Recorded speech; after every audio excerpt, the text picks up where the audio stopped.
Head है, हम कौन कौन से हेड कवर कर चुके हैं। इनकम फ्रॉम सैलरी हम कवर कर चुके हैं, हम इनकम फ्रॉम प्रॉपर्टी कवर कर चुके हैं। अब हमारे पास 3 हेड ऑफ इनकम बच गए हैं इनकम टैक्स के अंदर। एक इनकम फ्रॉम अदर सोर्सेज है, एक इनकम फ्रॉम बिजनेस है और एक कैपिटल गेन है। ठीक है। अच्छा, इनकम फ्रॉम सैलरी के अंदर हमने पढ़ा कि जब सैलरी आपको मिलती है तो किस तरीके से उसकी चार्जेबिलिटी होती है। ठीक है। दो तरीके से आपकी टैक्सेबिलिटी हो सकती है, या तो रिसीट बेसिस पे हो सकती है या अर्नड बेसिस पे हो सकती है, अक्रूड बेसिस जिसको बोलते हैं कि आपको मिले या नहीं मिले, आपको उसको चार्ज टू टैक्स करना है। हर हेड ऑफ इनकम की अपनी टैक्सेबिलिटी है। ठीक है। दो ही ऑप्शन हो सकते हैं, या तो अक्रूड होगी या रिसीव बेसिस पे होगी। हमने इनकम फ्रॉम प्रॉपर्टी में क्या पढ़ा था, बोलो भाई, क्या वो अर्न बेसिस पे होगी या रिसीट बेसिस पे होगी? अर्न बेसिस पे, मतलब अक्रूड बेसिस पे होगी। ठीक है। इनकम फ्रॉम सैलरी में आपने पढ़ा होगा कि वो रिसीट बेसिस पे होगी। अब हम इनकम फ्रॉम बिजनेस पढ़ने जा रहे हैं, इसी तरीके से इनकम फ्रॉम बिजनेस और कैपिटल गेन होगा आगे। ठीक है। इनकम फ्रॉम अदर सोर्सेज हमारा बहुत बड़ा नहीं है, 2-4 क्लासें लेंगे होगी। उसके बाद हसीब है ना, बाकी 2 हेड्स ऑफ इनकम देख रहा होगा, मैं सेल्स टैक्स की तरफ चला जाऊँगा ताकि साइमल्टेनियसली सारी चीज़ें साथ चल रही हों। अच्छा, इनकम फ्रॉम अदर सोर्सेज के अंदर हमारे पास ये कॉन्सेप्ट है कि इनकम फ्रॉम अदर सोर्सेज हमारा जो है ना वो रेजिडुअल इनकम हेड है। रेजिडुअल इनकम हेड का मतलब ये है कि इनकम फ्रॉम सैलरी आपको बताती है कि आपकी जो आपको एम्प्लॉयर से कोई भी बेनिफिट मिलेगा तो वो उसकी चार्जेबिलिटी ऑफ टैक्स कैसे होगी, उस पर टैक्स कैसे लगेगा। इनकम फ्रॉम प्रॉपर्टी बताती है कि वो ज़मीन है, वो बिल्डिंग्स, वो जगह जिसके आप ओनर हो, क्या हो, ओनर हो। ये बात याद रखना कि सिर्फ ओनर जिस पे हो गए उस पर इनकम फ्रॉम प्रॉपर्टी लगेगा। ये हमने याद रखा था कि टेनेंट अगर सब टेनेंट को लीज पर देगा तो वो इनकम फ्रॉम प्रॉपर्टी के अंदर क्लास नहीं होता। ठीक है। वो इनकम फ्रॉम अदर सोर्सेज में जाएगा। तो इनकम फ्रॉम प्रॉपर्टी जहाँ पर आप ओनर हो और आप अपनी है ना लैंड या बिल्डिंग को रेंट पर दे रहे हो तो वो इनकम फ्रॉम प्रॉपर्टी में आएगा। कैपिटल गेन क्या होता है? कैपिटल गेन होता है आपका एक तरीके से आप ये समझो कि अगर आपने शेयर्स खरीदे 1 जनवरी 2023 को, ठीक है, और आपने 3 फरवरी 2023 को बेच दिए 1 महीने के बाद, तो उस पर जो प्रॉफिट बनेगा, खरीदे आपने 100 रुपये पे, बेचे आपने 150 रुपये पे, इसमें इसके दरमियान जो 50 रुपये का प्रॉफिट है उस पे बेचे उस 50 रुपये जिस तरीके से टैक्स लगेगा वो आपको कैपिटल गेन बताएगा। ठीक है। शेयर्स खरीदना हो, शेयर्स बेचना हो, बिल्डिंग खरीदना हो, बिल्डिंग बेचना हो, ये सारी चीज़ें आपकी कैपिटल गेन में होंगी। कैपिटल गेन हमेशा किसी कैपिटल एसेट के बेचने पर अकर होगा। ठीक है। तो जहाँ पर बेचने की बात आएगी मोस्टली केसेस के अंदर कैपिटल गेन आपका ट्रिगर होगा। फिर आता है हमारा income from business. Income from business वो बड़ा हेड ऑफ इनकम है कि जिसके अंदर आपकी सारी अकाउंटिंग वाली चीज़ें भी आ जाती हैं, जैसे कि डेप्रिसिएशन, ये वाली सारी सारी सारी चीज़ें भी आ जाती हैं। ठीक है। इनकम फ्रॉम बिजनेस ये है कि फॉर एग्ज़ाम्पल आपने कपड़े का कारोबार शुरू किया, कपड़े का कारोबार शुरू करके आपने कपड़े ख़रीदे, कपड़े आपने फॉर एग्ज़ाम्पल 100 रुपये के ख़रीदे, आपने 150 रुपये के बेच दिए। क्या ये 100 रुपये ख़रीद कर 150 रुपये का बेचना कैपिटल गेन में आएगा? नहीं आएगा। क्यों? क्योंकि ये आपका बिज़नेस है। ठीक है। तो वो ऑर्डिनरी सोर्स ऑफ बिज़नेस है, तो वो आपका इनकम फ्रॉम बिज़नेस के अंदर ट्रीट होगा। ठीक है। इसी तरीके से बहुत सारी ऐसी चीज़ें हैं जो बिज़नेस करते हुए आप करते हो लेकिन वो ट्रिगर करती हैं दूसरे हेड ऑफ इनकम को। अगर आपने फॉर एग्जांपल बिज़नेस करते हुए, आपका कपड़े की दुकान है, आपने बराबर में एक और दुकान ख़रीद ली और उसको किराए पे क्या कर दिया, किराए पे चढ़ा दिया। ठीक है। अब वो किराए पे चढ़ाना कि आपका ऑर्डिनरी कोर्स ऑफ बिज़नेस है? नहीं। तो वो फिर भी भले आप बिज़नेस कर रहे हो उस वक्त कपड़े का, लेकिन आपने चूंकि other than ordinary course of business से कोई काम किया है तो वो इनकम फ्रॉम प्रॉपर्टी में आएगा। ठीक है। रेजिडुअल हेड ऑफ इनकम जो है ना हमारी, रेजिडुअल हेड ऑफ इनकम हमारी इनकम फ्रॉम अदर सोर्सेज है कि जो चीज़ कहीं भी नहीं आएगी ना वो इधर आएगी। ठीक है भाई। कुछ चार्जेबिलिटीज़ हमें इनकम टैक्स ऑर्डिनेंस ने बता दी हैं कि यार ये चीज़ें तो इनकम फ्रॉम अदर सोर्सेज में आएंगी, और वो भी इसीलिए बता दी हैं कि हेल्प हो जाए और समझ आ जाएगी क्या क्या चीज़ें तो गिरनी ही हैं। और इन चीज़ों को भी अगर आप देखोगे ना तो वो कहीं और आपको चारों हेड्स में गिरती नज़र नहीं आएंगी। ठीक है। अच्छा जी, हम पढ़ना शुरू करते हैं। जहाँ पर कोई चीज़ समझाने की होगी हम नोट्स पे चले जाएंगे। ठीक है। Income from other sources is the income of every kind. Important बात यह है कि रिसीव्ड बाय अ पर्सन। अब जितने पुराने लोग हैं, मैं एज्यूम कर रहा हूँ कोई नया बंदा नहीं है, जितने पुराने लोग हैं, ठीक है, कोई अभी भी मुझे बता दो, कोई नया आया है तो बता दो, जो पहली दफ़ा क्लास ले रहा हो या पहली दफ़ा टैक्स पढ़ रहा हो, पहली दफ़ा मुझसे पढ़ रहा हो या पहली दफ़ा टैक्स पढ़ रहा हो, मुझसे पढ़ रहा हो, रिफ्रेशर में पढ़ रहा हो, कोई भी नया है कोई तो बता दे। ठीक है। अच्छा, income of every kind received by the person, इसका क्या मतलब हुआ? इसका क्या मतलब हुआ कि हमारी चार्जेबिलिटी अर्न बेसिस पे नहीं है, रिसीट बेसिस पर है। ठीक है,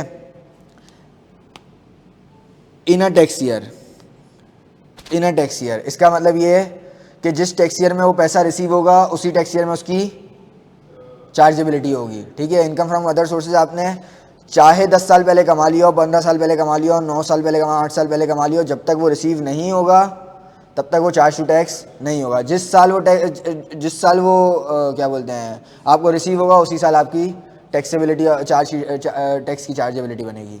एग्रीड? ठीक है, इंपॉर्टेंट बात यह है कि income of every kind received by the person, बात ये if it is not included in any other head other than the income exam from tax, वो इनकम को भूल जाओ जो एग्जाम फ्रॉम टैक्स है, चाहे वो एग्रीकल्चर इनकम है एक्सेट्रा एक्सेट्रा, जो भी एग्जाम इनकम्स हैं उसको साइड पे रखो। इसके अलावा जितनी इनकम बचती है, एक प्लेट में आपने एग्जाम इनकम रखी, भूल जाओ इसको, ये आपने रखी सारी इनकम्स। कौन कौन सी इनकम्स? बिल्डिंग से रेंट कमाया, इन्वेंट्री बेच के पैसा कमाया, शेयर्स बेच के पैसा कमाया, सारी प्लेट में रखो। और अब इस प्लेट में देखो कि इसमें से कौन कौन सी इनकम जो है वो डिस्ट्रीब्यूट कर देनी है आप मेहमानों में। कौन मेहमान है हमारे? 4, salary, business, property, capital gain. जिसका जो बनता है वो उसको डिस्ट्रीब्यूट करो।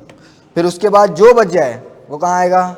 इनकम फ्रॉम अदर सोर्सेज में। लेकिन ये बात याद रखना कि उस प्लेट के अंदर सिर्फ और सिर्फ वो इनकम्स होंगी जो आपको रिसीव हुई होंगी, अर्न नहीं। Done? shall be chargeable to tax under the head income from other sources including following is the criteria for classifying an income under the head income from other sources. It must be an income as per the definition of income. ठीक है, it should be an income, it should not be the kind of के आप है ना इसको ऐसी चीज़ में लेके जाओ जो इनकम कहलाती ही नहीं है। ठीक है, इनकम क्या नहीं कहला सकती है? आप ये कह सकते हो कि बहुत सारी ऐसी चीज़ें जो कि इनकम नहीं कहला सकती हैं।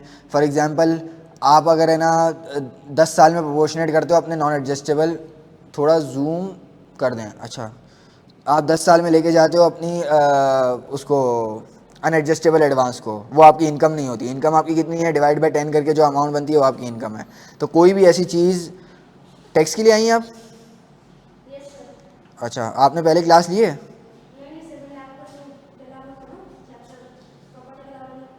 प्रॉपर्टी ले लिया है? अच्छा, आज मैंने शुरू करा है, थोड़ा सा मैं रिवाइज करा देता हूँ।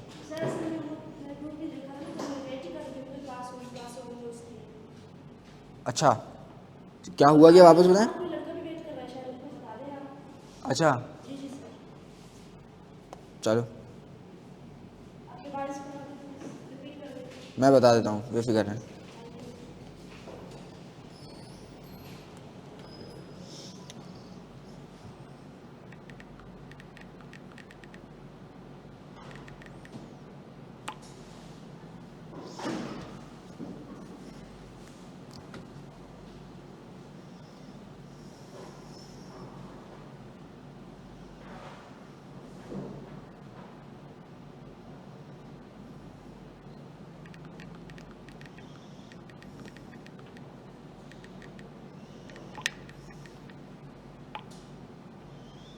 एक मिनट दीजिएगा, हम स्टार्ट कर रहे हैं।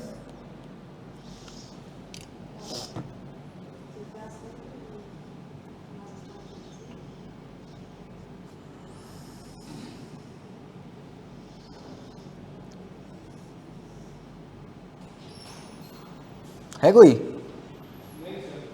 चलो, अच्छा जी, हमने ये पढ़ा कि क्या बोलते हैं, हमें ना इनकम फ्रॉम अदर सोर्सेज पढ़े थे। इनकम फ्रॉम प्रॉपर्टी आपने पढ़ लिया होगा। मुझे आप एक बात बताएं, इनकम फ्रॉम प्रॉपर्टी के अंदर हमारी जो टैक्स की चार्जेबिलिटी होती है वो कमाने की बेसिस पे होती है या रिसीट बेसिस पे होती है? रिसीट बेसिस, कमाने की, अक्रूवल बेसिस पे होती है।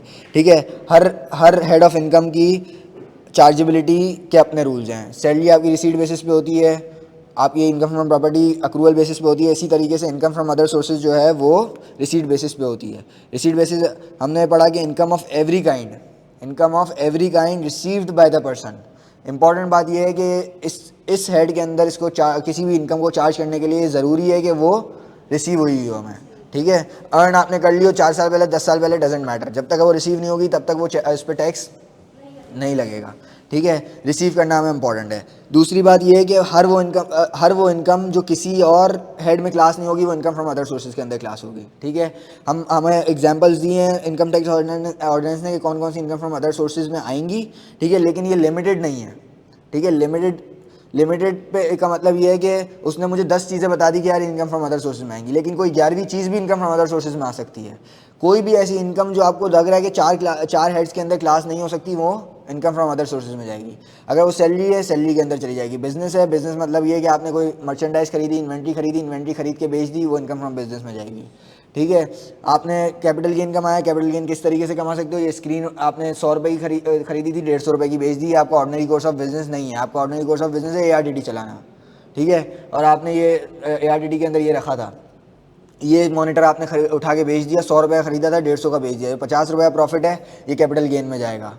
ठीक है, और कौन सा इनकम फ्रॉम प्रॉपर्टी हमने पढ़ लिया। इनकम फ्रॉम प्रॉपर्टी वो गेन जो जिसका मैं ओनर हूँ, उस लैंड और बिल्डिंग का जिसका मैं ओनर हूँ, उस पर जो मैं गेन कमाऊँगा, या सॉरी उस पर जो मैं रेंट कमाऊँगा, वो कहाँ जाएगा? वो इनकम फ्रॉम प्रॉपर्टी के अंदर जाएगा। अगर वो प्रॉपर्टी में बेच देता हूँ, वो वापस से कैपिटल गेन के अंदर चली जाएगी, अनटिल अनलेस कि वो मेरा ऑर्डिनरी कोर्स ऑफ बिजनेस ना हो। ठीक है, तो हमने बात पढ़ ली कि कोई भी ऐसी हेड ऑफ कोई भी ऐसी इनकम। अस्सलाम वालेकुम, पहली दफ़ा क्लास ले रहे हैं? आ जाए बैठें। अच्छा, तो क्या बोलते हैं, रिफ्रेशर में ले रहे हैं या अभी जागे हम? बिल्कुल नहीं हूँ। अच्छा चलो, फिर पुराने लेक्चर्स ले रहे हैं ना? क्या बात है, बैठो भाई।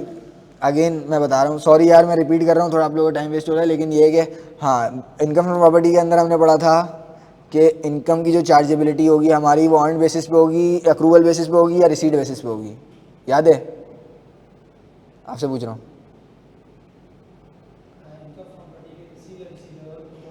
रिसीव्ड और रिसीवेबल दोनों पे होगी, इसका मतलब अक्रूड बेसिस पे होगी। मैंने पैसा कमाया, मेरे पे टैक्स लग जाएगा। ठीक है, ज़रूरी नहीं है कि वो मुझे मिला हो। इनकम फ्रॉम अदर सोर्सेज के अंदर हर वो इनकम आएगी जो बाकी 4 हेड्स के अंदर फॉल नहीं करेगी। ठीक है, और ज़रूरी है कि इनकम फ्रॉम अदर सोर्सेज पे टैक्स लगाने के लिए कि वो पैसा आपको मिला हो। इसका मतलब रिसीव्ड बेसिस पे आपका टैक्स लगेगा, रिसीवेबल बेसिस पे नहीं लगेगा। ठीक है, अच्छा हमने पढ़ा कि income of every kind received by the person in tax year if it is not included any head other than income exam from tax. जो इनकम एग्जाम्प्ट है टैक्स से, उसको तो हटा ही दें आप। जो बच जाती है इनकम, उनमें देखें कि कौन कौन से हेड में एलोकेट हो रही हैं। जो हेड में एलोकेट हो रही हैं वो हेड में एलोकेट होंगी, और जो बच जाएगी वो इनकम फ्रॉम अदर सोर्सेज में चली जाएंगी। लेकिन इंपॉर्टेंट बात यह है कि वो रिसीव होनी चाहिए, अर्न बेसिस पे नहीं हो सकता काम। ठीक है, shall be chargeable to tax under the head income from other sources. Following is the criteria for classifying income under head income from other sources. It must be an income as per definition of income. It is not chargeable under any head of other head of income. इसका मतलब वो बाकी किसी 4 head में class नहीं होनी चाहिए। ठीक है, अगर वो हुई है तो ये यहाँ पर नहीं चार्ज होंगी, कोई डबल टैक्सेबिलिटी नहीं होगी।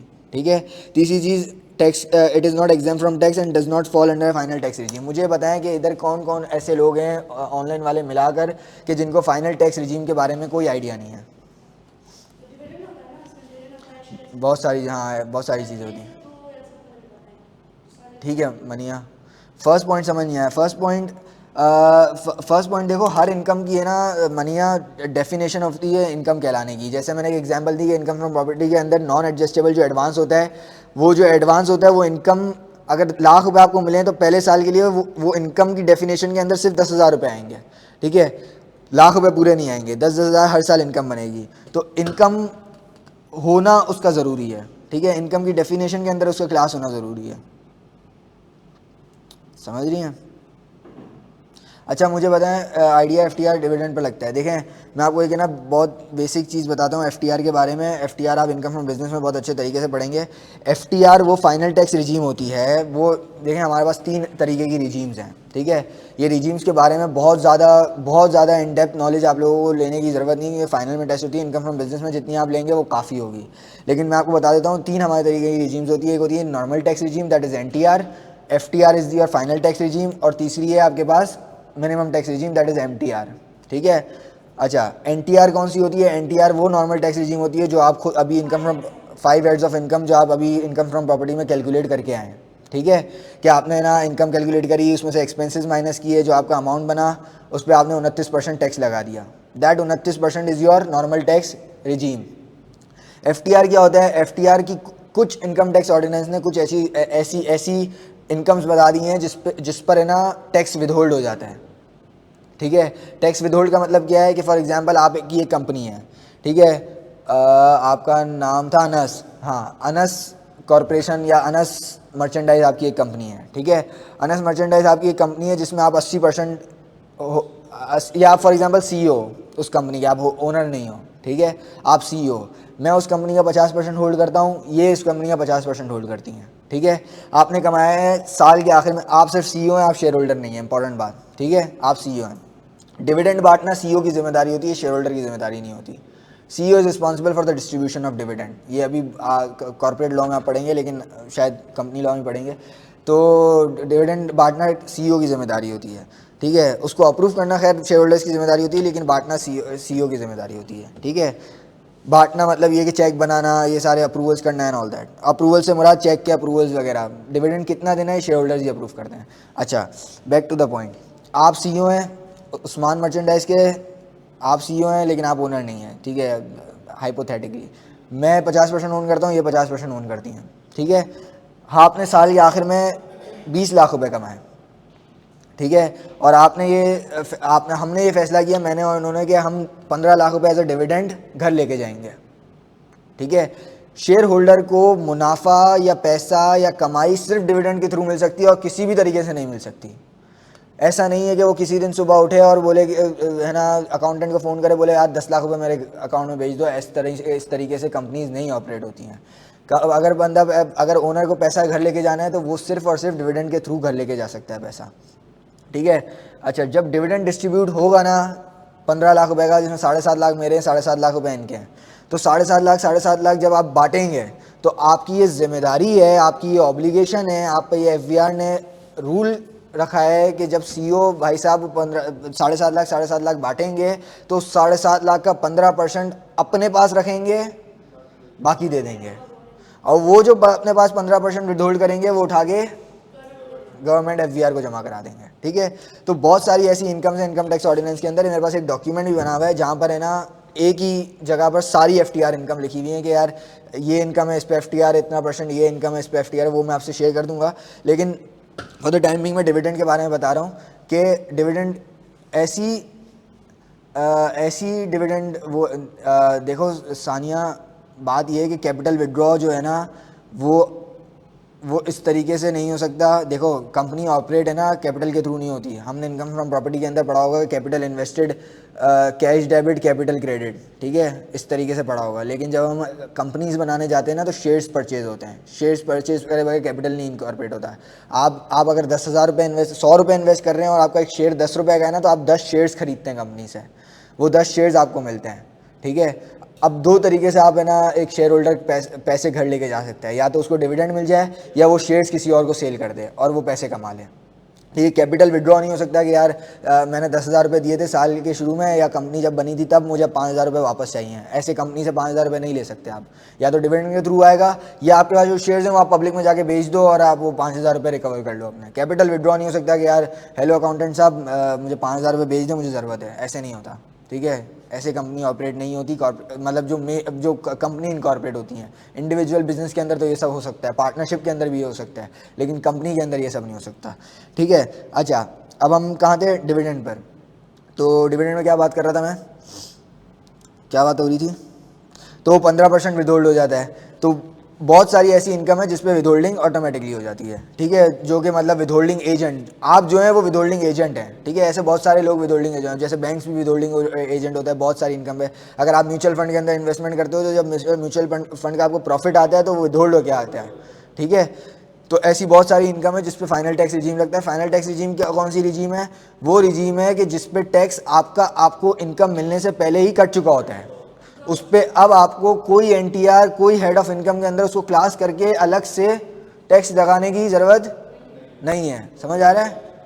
उस पर अब वो आपका फाइनल टैक्स होता है, वहाँ आपकी टैक्स लायबिलिटी ख़त्म हो जाती है। अब आप मज़ीद उसके अंदर नहीं पड़ते, ठीक है। वो इसी तरीके से ये डिविडेंड है। डिविडेंड के अलावा बहुत सारी ऐसी चीज़ होती है। अच्छा, अब हम यहाँ देखें इनकम फ्रॉम अदर सोर्सेज के अंदर वो चीज़ आएगी जो कि फाइनल टैक्स रिजीम के अंदर क्लास नहीं हुई हुई होगी, ठीक है। अच्छा, अब हम पॉइंट्स पे आते हैं, कौन कौन सी ऐसी इनकम है जो हमें इनकम टैक्स ऑर्डिनेंस ने सीधा सीधा बता दिया कि इनकम फ्रॉम अदर सोर्सेज के अंदर गिरेंगी। लेकिन फिर बता रहा हूँ ये लिमिटेड नहीं है, 10 चीज़ें इनकम फ्रॉम ऑर्डिनेंस ने बताई हैं, तो 11वीं भी हो सकती है। लेकिन हम आंसर में एफटीआर को शो करके एंड में लेस करेंगे फिर, क्योंकि टैक्स बिल्कुल हसनैन जब हम न्यूमेरिकल पे आएंगे ना तो मैं समझाऊंगा कि एफटीआर को शो किस तरीके से किया जाता है सवाल के अंदर, ठीक है। शो ज़रूर होगा सवाल के अंदर, लेकिन टैक्स लायबिलिटी उस पर कोई नहीं लगेगी, टैक्स लायबिलिटी आपकी ख़त्म हो चुकी होगी एट दैट पॉइंट ही जब आपका विदहोल्डिंग एजेंट ने टैक्स डिडक्ट कर लिया होगा, ठीक है। किस पे मस्ट होता है, सवाल क्या है आपका? हाँ, ये लाजिम है कि सीओ पे, वरना इन पे इम्प्लीकेशन, इन पे कॉन्सिक्वेंसेज हैं, ठीक है, इन पे पेनल्टीज़ हैं, ये लाजमी डिडक्ट करेंगे, ठीक है। और अगर डिडक्ट नहीं करा फॉर एग्जांपल तो फिर डिविडेंड पे टैक्स लग जाएगा। ऐसा होता नहीं है, ठीक है, लेकिन अगर इन्होंने नहीं किया तो फिर मेरे पे फाइनल टैक्स रिजीम अप्लाई नहीं हुई, फिर मैं नॉर्मल इसको डिविडेंड को टैक्स करूँगा, ठीक है। लेकिन ऐसा होता नहीं है, ये हम वो सोच रहे हैं कि जो प्रैक्टिकली रियलिस्टिकली पॉसिबल नहीं है और एग्जाम में भी नहीं आता ये सब, ठीक है। अच्छा, हमने सबसे पहले डिविडेंड के बारे में पढ़ लेते हैं। अभी हमने Pakistan source income dividend received by an individual is already covered under section 5 as the final tax regime 15%। इसका मतलब ये है कि पाकिस्तान सोर्स इनकम का मतलब ये है कि पाकिस्तान की कोई भी कंपनी आपको डिविडेंड देगी तो वो टैक्स विदहोल्ड करके देगी, काट के देगी, ठीक है। तो वो कोई भी पाकिस्तान सोर्स इनकम डिविडेंड आपकी इनकम फ्रॉम अदर सोर्सेज के अंदर नहीं आएगा, नहीं आएगा। क्यों नहीं आएगा, क्यों नहीं आएगा? ऑलरेडी कट चुका है, ठीक है। एनटीआर के अंदर नहीं, income from other sources is an NTR kind of head, ठीक है, ठीक है। तो इनकम फ्रॉम अदर सोर्सेज के अंदर नहीं आएगा। लेकिन अगर कोई फॉरेन सोर्स डिविडेंड है, इसका मतलब ये कि आपने एप्पल में इन्वेस्टमेंट करी है, एप्पल एफवीआर का विदहोल्डिंग एजेंट नहीं है, तो जब एप्पल से आपको डिविडेंड मिलेगा, ठीक है, या आपको फॉर एग्जाम्पल लेनोवो से कोई आपको डिविडेंड मिलेगा, XYZ कोई ऐसी foreign source income, foreign company से आपको इनकम डिविडेंड मिलेगा, वो आपको काट के नहीं देगा। जब आपको काट के नहीं देगा तो जब आप इनकम टैक्स फाइल करेंगे, इनकम टैक्स की कैलकुलेशन करेंगे, तो उस dividend pay income from other sources के अंदर टैक्स लगाएंगे। इनकम फ्रॉम अदर सोर्सेज में टैक्स कैसे निकले लगेगा? उसी तरीके से जैसे इनकम फ्रॉम प्रॉपर्टी के अंदर लगता है, इनकम्स आ जाएंगी, कोई डिडक्शन होंगी, डिडक्शन आ जाएंगी, नीचे 29% का टैक्स लग जाएगा। डन, ठीक है। If the dividend received is foreign source income it is chargeable under the head income from other sources. किसी को कुछ लिखना है तो लिख ले भाई, लिख लें। हाँ हाँ, मैं 2 मिनट का ब्रेक है, लिख लें। किसी का कोई सवाल, किसी का कोई सवाल, एनी क्वेश्चन? मुझे अभी भी बता दो, कोई नया तो नहीं है? अच्छा, आप नए हैं ना, ये अच्छी बात है कि आपने इनकम फ्रॉम प्रॉपर्टी लिया हुआ है यार, वरना मुझे इंट्रोडक्शन देना पड़ता अपना।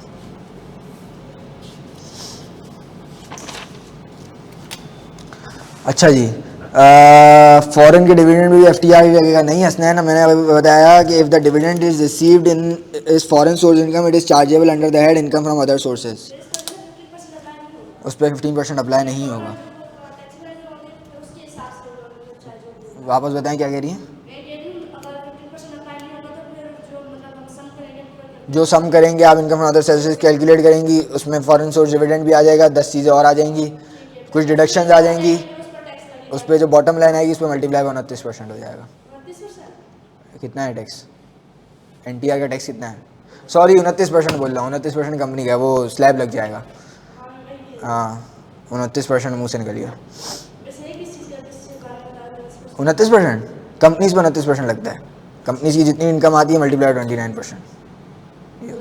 स्लैब्स नहीं यूज़ होते हैं कंपनीज के अंदर, स्लैब यूज़ नहीं होते। वो जो स्लैब्स हैं वो इंडिविजुअल एओपी और इंडिविजुअल और एओपी के लिए हैं, सैलरी बेस्ड लोगों के लिए। कंपनी बस सीधा 29% लगता है, सुपर टैक्स भी लगना शुरू हो गया 10%, और बैंकिंग पे 39% है। जो 29 कंपनीज पर है, बैंक्स पे 39% है, प्लस सुपर टैक्स 10%। लेकिन वो खैर कंपनी अगर इनकम फ्रॉम बिजनेस में अगर कोर्स का पार्ट हुआ आपका तो हसीब पढ़ाएंगे आपको, लेकिन वैसे जो कॉम्प्लेक्सिटीज़ वाली जो ये 29% 10% सब फाइनल के अंदर है। पाकिस्तान वाला डिविडेंड IFOS में जाएगा ना FTR के साथ? हाँ, इनकम फ्रॉम अदर सोर्स में आप शो कर सकते हैं, अगर अलग से भी शो करेंगे तो कोई फ़र्क नहीं पड़ता। लेकिन अभी आप इसके अंदर नहीं पढ़ें कि किधर शो होगा, कैसे शो होगा। अभी समझ लें कि हो क्या रहा है। जब हम कैलकुलेशन करेंगे तब मैं आपको दिखाऊंगा किस चीज़ को कहाँ शो करना है। अली सर मेरा फर्स्ट डे स्टडी रिसोर्स बता दें। अली देखो, हमने ना पहली बात ये है कि जो पुरानी हमारी क्लासेस हो गई हैं उसको लेना लाजमी है, ठीक है। बहुत सारी ऐसी चीज़ें जो कि हमने जैसे जैसे हसीब ने बेसिक कॉन्सेप्ट्स आपको पढ़ाए, बहुत सारी ऐसी चीज़ें जो हम यहाँ पर बात कर रहे होते हैं ना, वो रिलेट करती हैं पिछली चीज़ों से, ठीक है। और उसको हम डिटेल में इस वजह से नहीं पढ़ा सकते क्योंकि बेसिक कॉन्सेप्ट पे शायद 3 या 4 क्लासें लगी होंगी, ठीक है। तो बेसिक कॉन्सेप्ट बहुत इंपॉर्टेंट है। कितने हेड्स ऑफ इनकम होते हैं, कौन कौन सी किस किस तरीके से चार्जेबिलिटी होती है, कौन कौन सी रिजीम्स होती हैं, ठीक है। रेजिडेंट कौन होता है, नॉन रेजिडेंट कौन होता है, पाकिस्तान सोर्स इनकम कौन सी होती है, ये सारी चीज़ें, ठीक है। तो पुरानी क्लासेस आपको लेनी पड़ेंगी। वेरी फर्स्ट थिंग, पढ़ाने का तरीका मेरा और हसीब दोनों का मोर और लेस इस तरीके से कि हमने अपने नोट्स बनाए हुए हैं, ठीक है। कोशिश ये करते हैं कि हम अपने नोट्स से पढ़ाएं और जहाँ पर कोई ऐसी चीज़ हो जहाँ पर एग्जांपल देने की ज़रूरत पड़े तो वहाँ पर हम नोट्स का इस्तेमाल कर लेते हैं, ठीक है। अब जैसे फॉर एग्ज़ाम्पल, अब मैं अगर ये बात करूँ कि हमारा जो डिविडेंड है, पॉइंट नंबर 1 इज़ डिविडेंड, ठीक है। अगर एक इंडिविजुअल को डिविडेंड मिल रहा है, क्या मिल रहा है, डिविडेंड, अगर वो पाकिस्तान सोर्स इनकम है या फिर होगी वो foreign source income. Pakistan source income is your FTR at 15%, however your FSI is what, income from other sources, ठीक हो गया। तो इस तरीके से हम आपको नोट्स देंगे, नोटिंग्स आपको मिल जाएंगी, ये जो नोटिंग्स जितनी भी होंगी इसकी आपको मिल जाएंगी, इनकम फ्रॉम अदर सोर्सेज के नोट्स आपको मिल जाएंगे। मैं एक चीज़ पहले भी बोलता था, मैं अभी भी बोलता हूँ कि स्टडी टेक्स्ट जो है ना वो बहुत अच्छी बुक है, ठीक है। स्पेशली पूरे CA के अंदर मैं अगर बताऊँ ना, कोई एक ऐसा सब्जेक्ट जिसके लिए स्टडी टेक्स्ट बहुत अच्छी होती है वो टेक्स्ट की होती है। सारी चीज़ें आपको मिल जाएंगी, बहुत अच्छे तरीके से मिल जाएंगी। तो ये लोगों को लगता है कि स्टडी टेक्स्ट जो है ना बिल्कुल आई कैप सोकर बनाता है और टीचर की जो बुक्स हैं वो बहुत अच्छी होती हैं। मैं आपको लिटरली बता रहा हूँ कि टीचर्स भी कहीं ना कहीं स्टडी टेक्स्ट से हेल्प ले रहे होते हैं अपने नोट्स बनाने के लिए, ठीक है। तो स्टडी टेक्स्ट जो है वो बहुत अच्छी बुक है। सिर्फ लोगों को है ना ट्रस्ट नहीं होता, रिलायंस नहीं होती तो हमें नोट्स बनाने पड़ते हैं, वरना मैं अभी चाहूँ तो मैं सेम जो चीज़ें पढ़ा रहा हूँ स्टडी टेक्स्ट से भी पढ़ा सकता हूँ, ठीक है। उसमें बहुत अच्छी चीज़ें लिखी हुई हैं, तो स्टडी टेक्स्ट का भी इस्तेमाल करें, इन नोट्स का भी इस्तेमाल करें, ठीक है। और आपको पास पेपर्स वगैरह नोट्स में मिल जाएंगे, वो पास पेपर्स इस्तेमाल करें। सवालों के लिए, क्यूरीज़ के लिए ग्रुप बना हुआ है, ग्रुप का इस्तेमाल करें। कोई क्यूरी अनटर्न नहीं रहे, ये हमारी कोशिश होगी और इंशाल्लाह मिलके इस तरीके से हम पेपर को पास करेंगे। क्या कह रही हैं? IFP का क्विज़ इस हफ्ते, अगले हफ्ते रख लेते हैं, डन। मैं एक मैसेज भी कर देता हूँ, अच्छा याद दिलाया।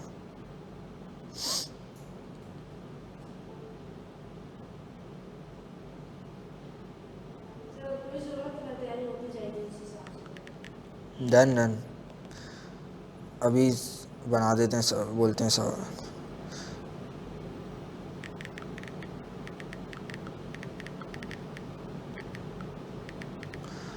बस अगले हफ्ते रखते हैं, मैंने बोल दिया क्विज़ बनाने का, ठीक है। अच्छा जी, डिविडेंड हमने पढ़ लिया कि डिविडेंड जो है हमारी क्या होती है, किसको बोलते हैं। डिविडेंड जो है हमारी, अगर पाकिस्तान सोर्स इनकम होगी तो उस पर क्या लगेगा, FTR लगेगा, और अगर फॉरेन सोर्स इनकम होगी तो वो उस पर। दूसरी चीज़ आती है हमारी रॉयल्टी क्या चीज़ होती है भाई? Royalty means any amount paid और पेबल, हाउएवर डिस्क्राइब और कंप्यूटेड वेदर पीरियोडिकल और अ लमसम कंसिडरेशन। छोड़ो इसको अंग्रेज़ी को, मुझे बताओ रॉयल्टी आपके जहन में क्या है कि रॉयल्टी क्या हो सकती है? कभी रॉयल्टी का वर्ड ज़िंदगी में सुना है?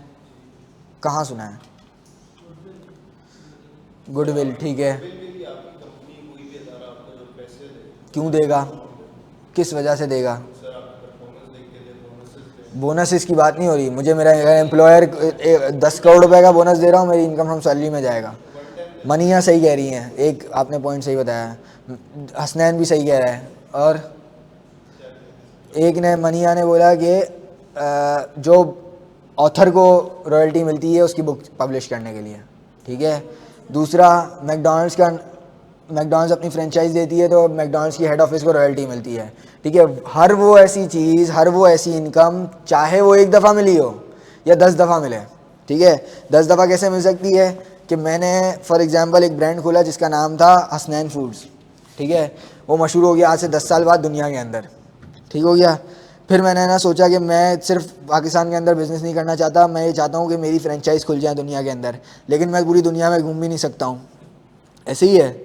तो मैंने ये क्या किया कि मैंने सबसे पहले एक बंदा ढूंढा दुबई के अंदर, बोला हसनैन फूड्स खोलो, देसी फूड्स होंगे, दुबई के अंदर बहुत चलेंगे, ठीक है, या यूरोप में भी चलेंगे क्योंकि हलाल फूड बहुत कम है यूरोप के अंदर, ठीक है। तो है ना, आप हसनैन फूड्स को आप फ्रेंचाइज खोलो, मेरी कोई इंटरफेरेंस नहीं है उस बिज़नेस के अंदर। हर हर 1,000 रुपये की सेल पे आप मुझे 50 रुपये दोगे, हर 1,000 रुपये की सेल पर आप मुझे 50 रुपये दोगे, ये 50 रुपये मेरी रॉयल्टी है। एग्जाम्पल नंबर 1 ब्रांड की रॉयल्टी।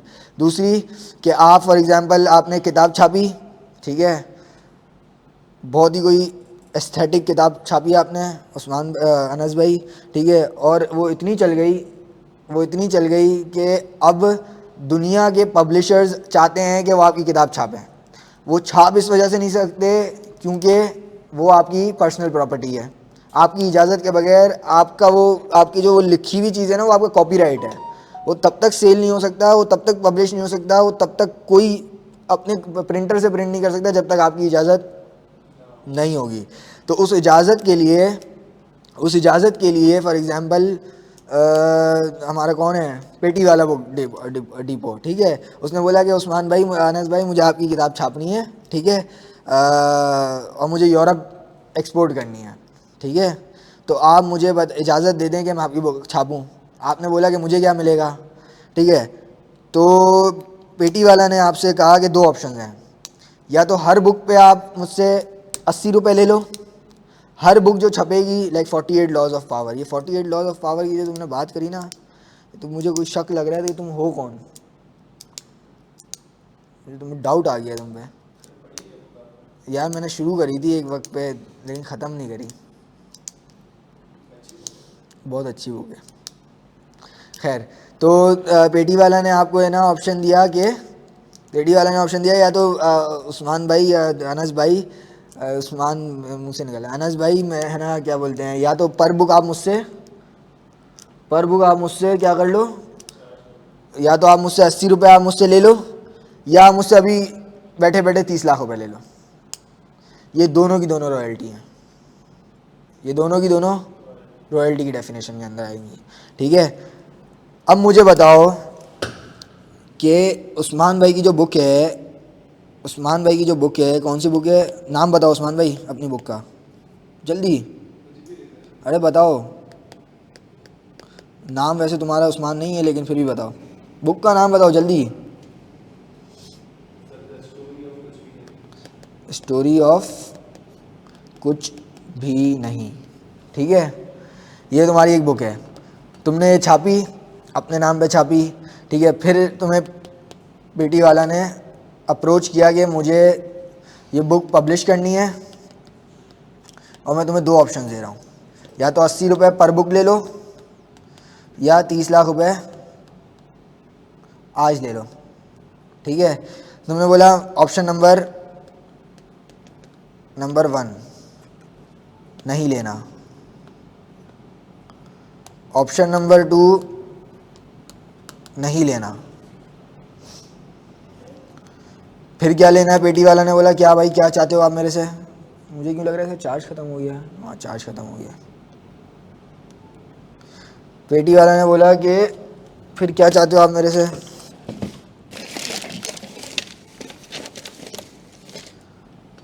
आपने बोला यार रुक जाओ मैं पेन चेंज करके आ रहा हूँ।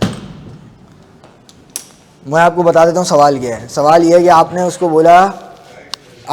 बोला कि मुझे चाहिए 10 लाख रुपए अभी और मैं लूँगा 50 रुपये हर बुक के, क्या 10 लाख रुपए अभी, 50 रुपये हर बुक के।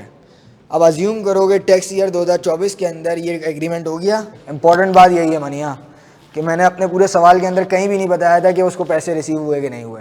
वो 50,000 50 मल्टीप्लाई 45,000 अगर आपको रिसीव हुए होंगे तो वो इनकम फ्रॉम अदर सोर्सेज में जाएंगे, वरना वो भी नहीं जाएंगे। और वो 10 लाख भी, ठीक है, और 10 लाख तो अज्यूमिंग के अप फ्रंट पेमेंट है, तो 10 लाख तो रिसीव हो गए होंगे, 10 लाख, ठीक है।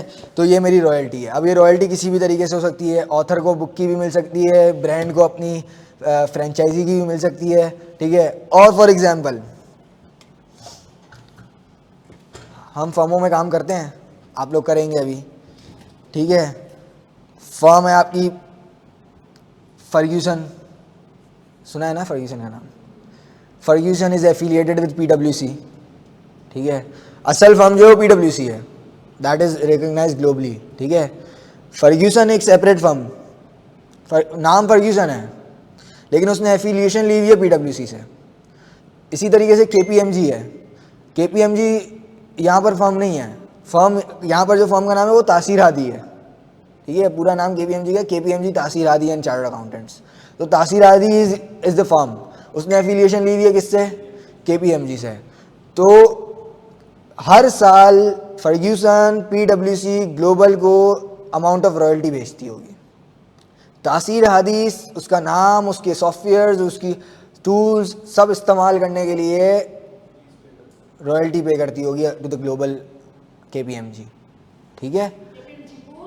केपीएमजी आप ये समझें कि केपीएमजी या फर्ग्यूसन, केपीएमजी या पीडब्ल्यूसी पाकिस्तान के अंदर मौजूद जो हैं, वो जो कभी यूएस के अंदर पीडब्ल्यूसी और केपीएमजी बनी, उन लोगों ने उठा के यहाँ पर बिजनेस शुरू नहीं किया, उन लोगों ने यहाँ पर बिजनेस शुरू नहीं किया, बिजनेस शुरू किया यहाँ के लोगों ने। फॉर एग्जांपल, ठीक है, केपीएमजी ने, तासीर हादी ने फॉर एग्जांपल एक फर्म बनाई। कल मैं उठ के मैं ये और ये आप हम 5 लोग एक फर्म बना लें, ठीक है, जिसका नाम हो ARTT चार्टर्ड अकाउंटेंट्स। क्या नाम हो? ARTT chartered accountants.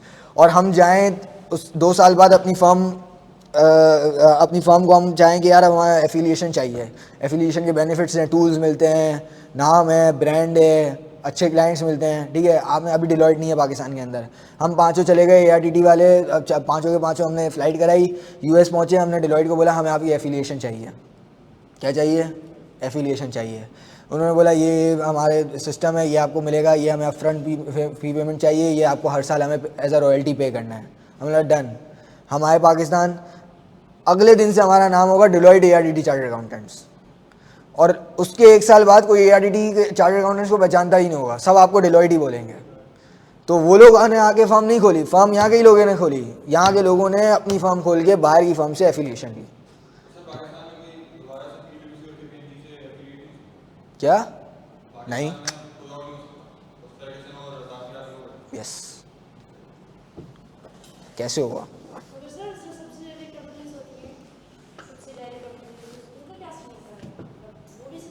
देखें, अभी हम बात करें फर्म की, फर्म कंपनी नहीं होती। और जहाँ सब्सिडी की बात होती है, सब्सिडी कंपनीज़ की होती है। कंपनीज़ की कोई कंपनीज़ अगर किसी कंपनी को ओन करती हैं मोर देन 50%, तो वो सब्सिडी कहलाती है। कंपनी किसी कंपनी को ओन करती है तो 50, अगर मोर देन 50% और मोर, तो वो सब्सिडी कंपनी कहलाती है। सब्सिडी कंपनी का मतलब ये होता है कि वो कंपनी जो किसी दूसरी कंपनी के कंट्रोल के अंदर हो। मेरी एक कंपनी है हसनैन फूड्स जो कंपनी थी, ठीक है, और इनका जो है ना फॉर एग्ज़ाम्पल फास्ट फूड का नहीं, इनका चाइनीज़ कुजीन का है ना रेस्टोरेंट था। और मुझे लगता है कि यार मैं देसी बेच के थक गया हूँ, बेच के थका नहीं हूँ, देसी बेच के मैं प्रॉफिट नहीं कमा पा रहा वो जो मुझे कमाना चाहिए, तो मुझे डाइवर्सिफिकेशन चाहिए। मैंने अनस भाई को बोला, अनस भाई आपका जो चाइनीज़ कुजीन की जो कंपनी है, अज्यूमिंग कि वो कंपनी इनकॉर्पोरेटेड है, इंडिविजुअल बिजनेस या पार्टनरशिप नहीं है, आपने जो कंपनी बनाई हुई है, तो अनस भाई आप एक काम करें कि 80 लाख रुपए लें, ये कंपनी मुझे बेच दें। उन्होंने बोला 80 लाख रुपए दे दो, कंपनी पूरी नहीं बेचूंगा, 70% बेच रहा हूँ, 30% मैं अभी भी रखूँगा। मैंने बोला ठीक है, 80 लाख में मैंने आपकी कंपनी खरीदी, इनकी कंपनी खरीदी, 70% 30% ये अभी भी ओनर है। अब मैं चाइनीज़ कुजीन का भी बिज़नेस करता हूँ, अब मैं देसी फूड का भी रेस्टोरेंट करता हूँ।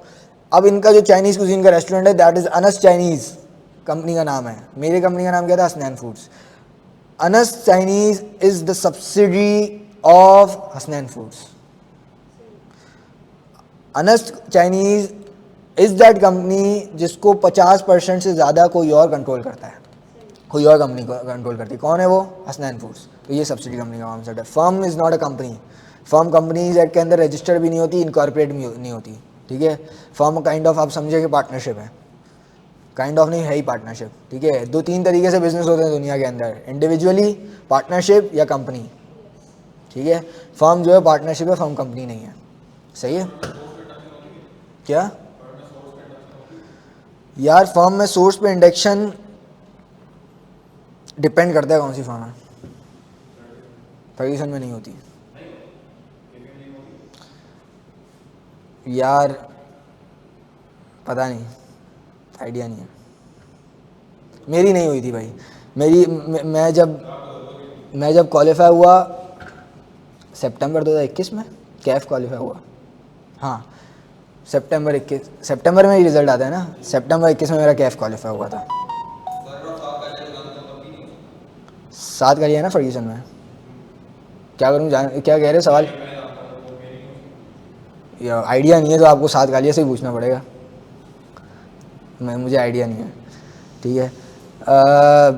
मेरा सितंबर में क्वालिफाई हुआ था, सितंबर 2021 के अंदर। और उस वक्त फर्ग्यूसन ने सबसे लेट इंडक्शन खोली थी। हाँ, मेरा सुबह इंटरव्यू था ईवाई के अंदर। उस वक्त ईवाई भी इंडक्शन करती थी, अब तो खैर इतना नहीं करती ईवाई इंडक्शन। मेरा सुबह इंटरव्यू था पार्टनर के साथ ईवाई के अंदर। इंटरव्यू के एंड पे उसने मुझसे बोला कि कल डॉक्यूमेंट्स जमा करा दो, तुम्हारी इंडक्शन हो गई है। कल तक अगर डॉक्यूमेंट जमा नहीं करवाए तो वी विल अज्यूम कि तुम इंटरेस्टेड नहीं हो ईवाई के अंदर। और मेरा शाम के अंदर केपीएमजी के अंदर इंटरव्यू था। शाम में मेरा केपीएमजी में इंटरव्यू था, और अभी मैं ऑन रिकॉर्ड बात कर रहा हूँ। शाम में मेरा इंटरव्यू था केपीएमजी के अंदर। मैंने केपीएमजी के पार्टनर इंटरव्यू दिया, और मुझे पता था केपीएमजी एक दिन में जवाब नहीं देता। उस वक्त भी जवाब नहीं था, केपीएमजी टाइम लगाता है। मैं केपीएमजी से इंटरव्यू देके डायरेक्ट सर अहमद के पास आया, और मैं सर अहमद को बोला ईवाई वाले कल डॉक्यूमेंट्स मांग रहे हैं और केपीएमजी में आज इंटरव्यू हुआ है। तो सर ने बोला ईवाई में डॉक्यूमेंट्स जमा करा दे, केपीएमजी में अगर हो गया तो मैं डॉक्यूमेंट्स निकलवा दूंगा। यही सब बातें हो रही थी। वहीं इधर सामने वाले, कौन सा है ये, रूम 4 के बराबर में जो रूम है, इधर बैठे हुए थे। 10 मिनट हुई, मुझे केपीएमजी से फ़ोन आ गया कि आप कल से ज्वाइन कर लें। मैंने ईवाई को सॉरी का मैसेज ईमेल कर दी, केपीएमजी चला गया मैं। वहाँ मैंने 1 हफ़्ता गुजारा, तब तक फर्ग्यूसन नहीं हुआ था। केपीएमजी ज़्यादा अच्छी है वैसे, बिल्कुल मनिया, केपीएमजी ज़्यादा अच्छी है वैसे। तब तक फर्ग्यूसन का इंटरव्यू ही नहीं हुआ था। ये कहीं बात है 10-12 नवंबर की, और फर्ग्यूसन में मेरा इंटरव्यू था कोई 19 या 20 नवंबर को।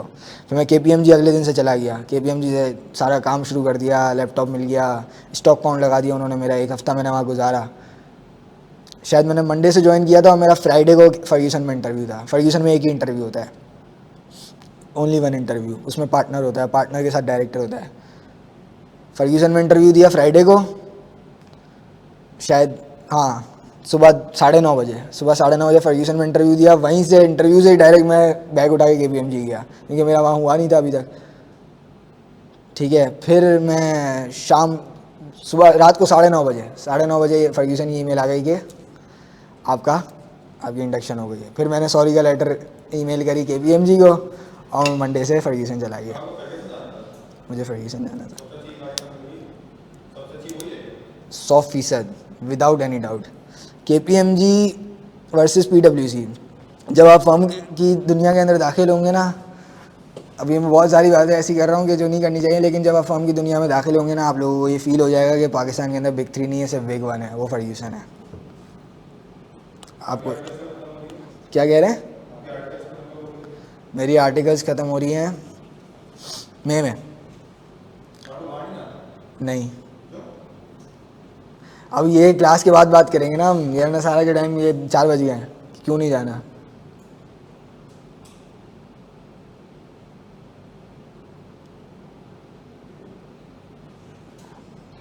सही है, ठीक है। और कुछ हसनैन भाई? मैं तो सिर्फ अपना पीओवी दे रहा हूँ कि क्या चीज़ मुझे पर्सनली अच्छी लगती है। मेरी आर्टिकल्स खैर ख़त्म मई में हो रही है, लेकिन मैं कॉन्ट्रैक्चुअल जॉब पे चला गया हूँ पीडब्ल्यूसी फिनलैंड। तो अब मैं पीडब्ल्यूसी पाकिस्तान का काम नहीं करता, पीडब्ल्यूसी फिनलैंड का काम करता हूँ। अगले 3 साल तक वहीं पर हूँ मैं, फॉर नेक्स्ट 3 ईयर्स। समझे भाई? तो मैं फर्ग्यूसन में बैठा हूँ, बेफिक्र हैं। आप लोग आएंगे ना, तब भी मैं फर्ग्यूसन में मौजूद हूँगा। ठीक है, चलो जी। अच्छा, अब हमने ये डिसाइड कर लिया कि रॉयल्टी के अंदर ऑप्शन 1 ऑप्शन 2 है। हमने ये डिसाइड कर लिया कि रॉयल्टी 3-4 तरीके की हो सकती है, चाहे वो बुक की हो, चाहे वो फर्म की हो, चाहे वो किसी ब्रांड की हो। रॉयल्टी जो है, आपको क्या लगता है, क्या वो सर, लेकिन वो तो कर की होगी ना? क्या कर की होगी? समझा नहीं मैं, मनिया।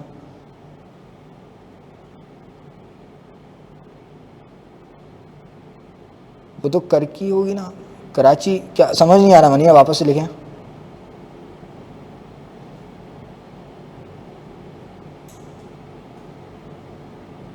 हाँ मैं कराची होता हूँ बिल्कुल।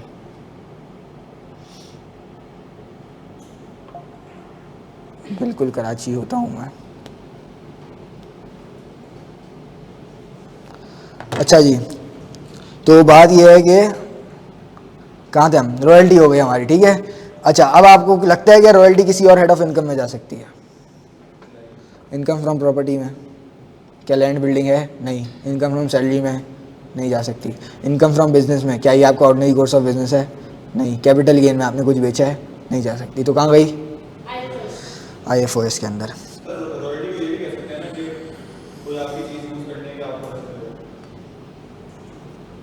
बिल्कुल,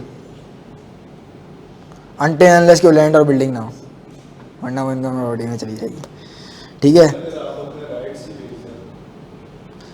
अगर आप अपने राइट्स बेच रहे हैं, अगर आप अपने राइट्स बेच रहे हैं, ठीक है।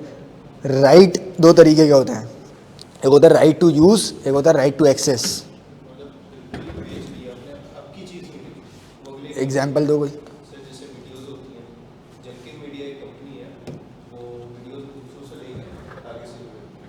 कौन सी वीडियोस?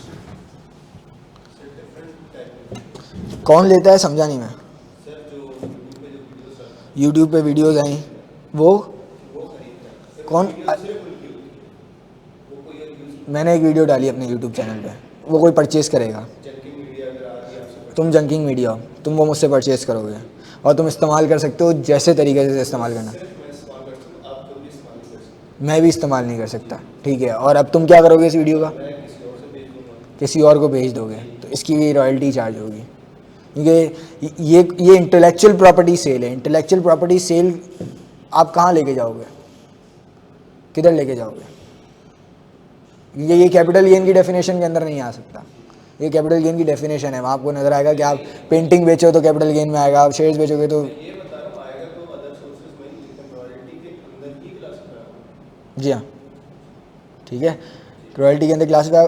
अच्छा, हसनैन सिद्दीकी का सवाल है, सर सिनेमा में जो फिल्म चलती है वो भी रॉयल्टी होगी? बिल्कुल रॉयल्टी होगी, ठीक है। सिनेमास के अंदर जो फिल्म चलती है, फॉर एग्जांपल न्यूप्लेक्स है, न्यूप्लेक्स ने अगर पेमेंट करी है टू XYZ किसी मूवी को ताकि वो चला सके, अब उसमें एग्रीमेंट पे डिपेंड करता है। न्यूप्लेक्स ने बोला होगा कि एक बार फिल्म चलाने पे हम आपको ₹1,00,000 देंगे और ये ₹5,00,000 अपफ्रंट ले लो। 5,00,000 भी आपका इनकम अदर सोर्सेज में, ₹1,00,000 भी आपकी इनकम अदर सोर्सेज में। एग्रीमेंट बना के हर फिल्म चलाने पे ₹2,00,000 लेंगे, कोई अपफ्रंट पेमेंट नहीं है, तो ₹2,00,000 जितनी दफ़ा फिल्म चलेगी उसे इनकम फ्रॉम अदर सोर्सेज में जाएगा, ठीक है। डन। अब मुझे अब आप बताओ, एक सोच के बताओ बात। न्यूप्लेक्स वाला जब वो मूवीज़ की टिकट बेचेगा तो वो उसकी इनकम कहाँ जाएगी? तो कहाँ जाएगी? इनकम फ्रॉम बिजनेस के अंदर जाएगी, ठीक है। और उसको जब डिडक्शन मिलेगी, तो जब जो ये इनकम फ्रॉम अदर सोर्सेज किसी और की इनकम फ्रॉम अदर सोर्सेज है ना, जो रॉयल्टीज़ पे कर रहे हैं, वो इनकम फ्रॉम बिजनेस में उसको डिडक्शन मिलेगी, मिल जाएगी, बिल्कुल मिलेगी, ठीक है। अच्छा जी, हम आते हैं अगले पे। अच्छा क्या कह रहे हैं? इनकम फ्रॉम बिजनेस में पढ़ेंगे ना।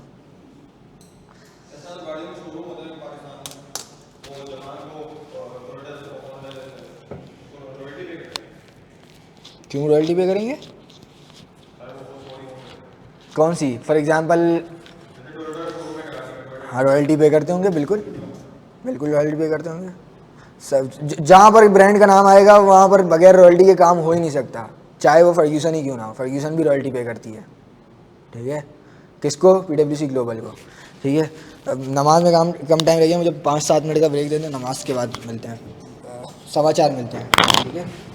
4:15 फिर हम ग्राउंड रेंट के बारे में बात कर, कि अगर एक बंदा फॉर एग्ज़ाम्पल अनस भाई एक ज़मीन ओन करते हैं, ठीक है, और वो ज़मीन मुझे वो किराए पे देते हैं, ठीक है, और मैं उस ज़मीन पर एक बिल्डिंग खड़ी कर देता हूँ,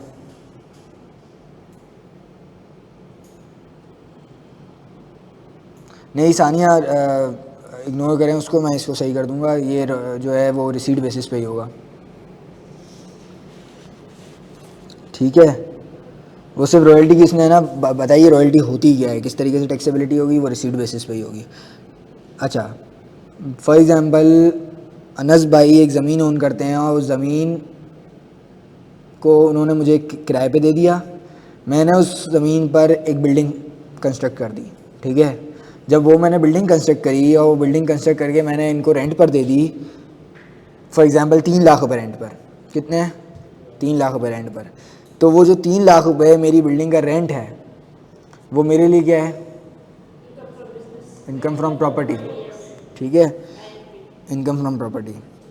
और अनस भाई के लिए जो ग्राउंड रेंट है वो है इनकम फ्रॉम अदर सोर्सेज, हमने ये पढ़ा था, ठीक है। When a land owner receives ground rent from the tenant, land owner कौन है, लैंड ओनर कौन है, अनास।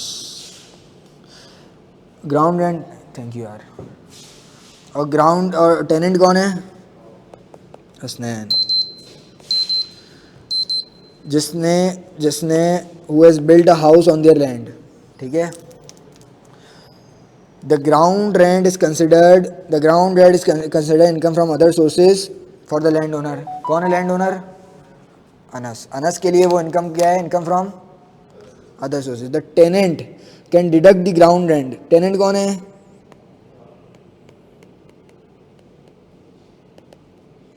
The tenant can deduct the ground rent paid from the income under the head income from property. इसका मतलब जो 3 लाख रुपये मैंने आपसे कमाए, ग्राउंड रेंट में मैंने आपको लिए 1,20,000 रुपये, तो जब मैं इनकम फ्रॉम प्रॉपर्टी कैलकुलेट करूँगा तो 3 लाख मेरी इनकम होगी और मेरी डिडक्शन में मुझे 1,20,000 मिल जाएंगे, और वो 1,20,000 आपके पास कहाँ चार्ज होंगे, इनकम फ्रॉम अदर सोर्सेज के अंदर, ठीक हो गया। एग्जाम्पल पढ़ लेते हैं। मिस्टर शक्ति कपूर, ये कौन है, owns a piece of land, Shahid Kapoor construct a house on it, ठीक है। शक्ति कपूर की लैंड है, शाहिद कपूर ने घर बना लिया, page the ground rent of 5 lakh per month. Shahid can deduct this amount from the property income, मतलब शाहिद जब घर बना के किसी को रेंट पे देगा तो वो 5 लाख पर महीना अपने पास डिडक्शन क्लेम करेगा, और शक्ति कपूर के पास ये 5 लाख पर महीना उसके लिए इनकम फ्रॉम अदर सोर्सेज है। फॉर शक्ति the rupees 3 lakh is income from other sources, 3 lakh, 5 lakh, ठीक है। किसी का कोई सवाल, बोलो भाई। इनकम फ्रॉम अदर सोर्सेज के अंदर एक और एक्सक्लूजन थी, हमने कुछ सोची थी कि हम इसको इनकम फ्रॉम अदर सोर्सेज में लेके जाएंगे, जो कि रिलेटेड थी, यस, अभी पूरा नहीं पहुंची आप।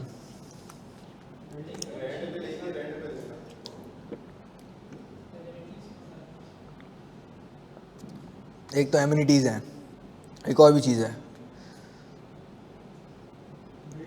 मनी या सही कह रही हैं आप, हाँ,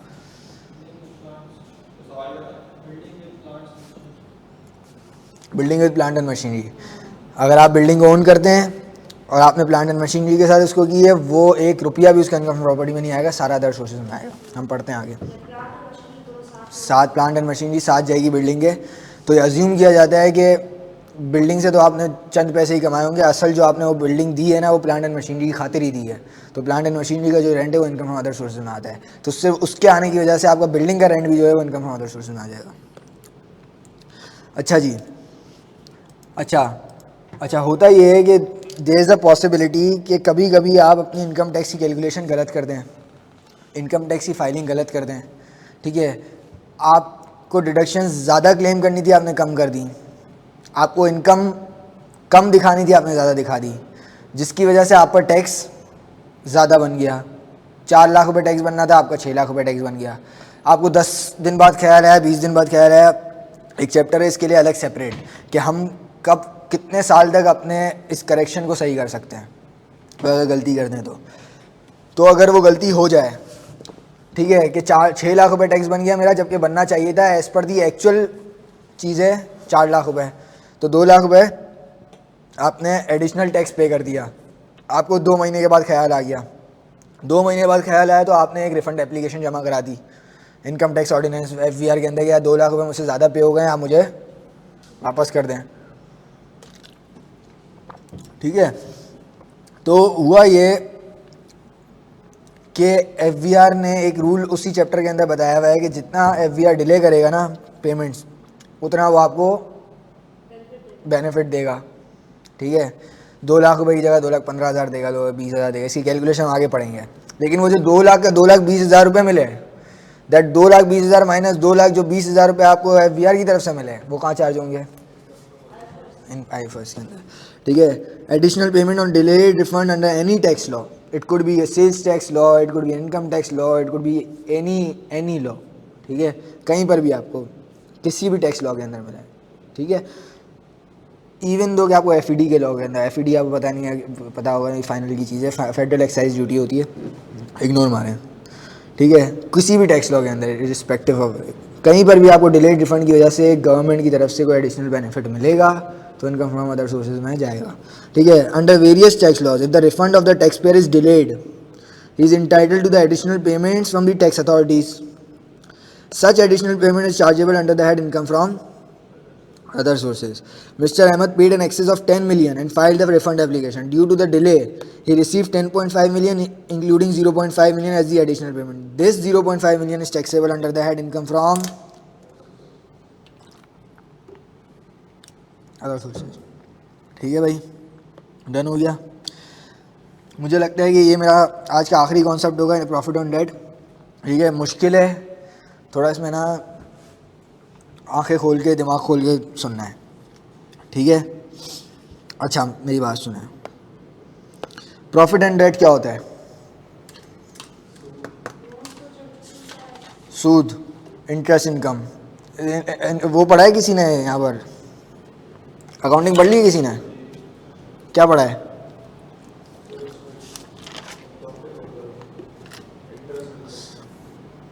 अच्छा,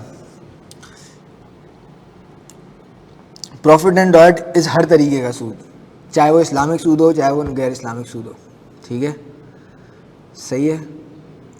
अकाउंटिंग के अंदर इसकी कोई बाइफिकेशन नहीं है, इसी तरीके से टैक्स के अंदर इसकी कोई बाइफिकेशन नहीं है, इनकम फ्रॉम बिजनेस के अंदर इसकी कोई बाइफिकेशन नहीं है, ठीक हो गया।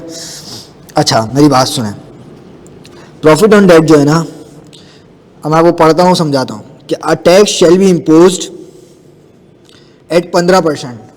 एट 15% का क्या मतलब है?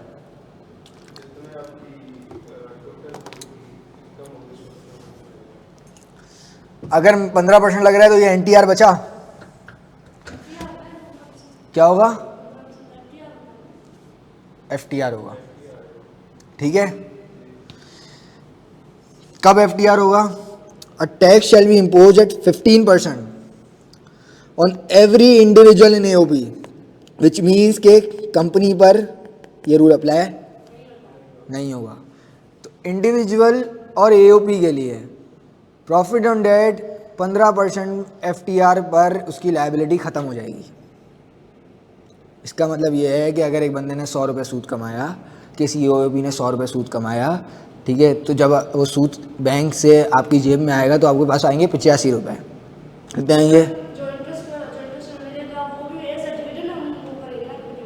जो डिविडेंड वाला कॉन्सेप्ट है वही सेम कॉन्सेप्ट है, वही सेम कॉन्सेप्ट है। तो 15% बैंक बीइंग अ विथहोल्डिंग एजेंट रख लेगा अपने पास और 85 रुपये दे देगा आपको, ठीक है।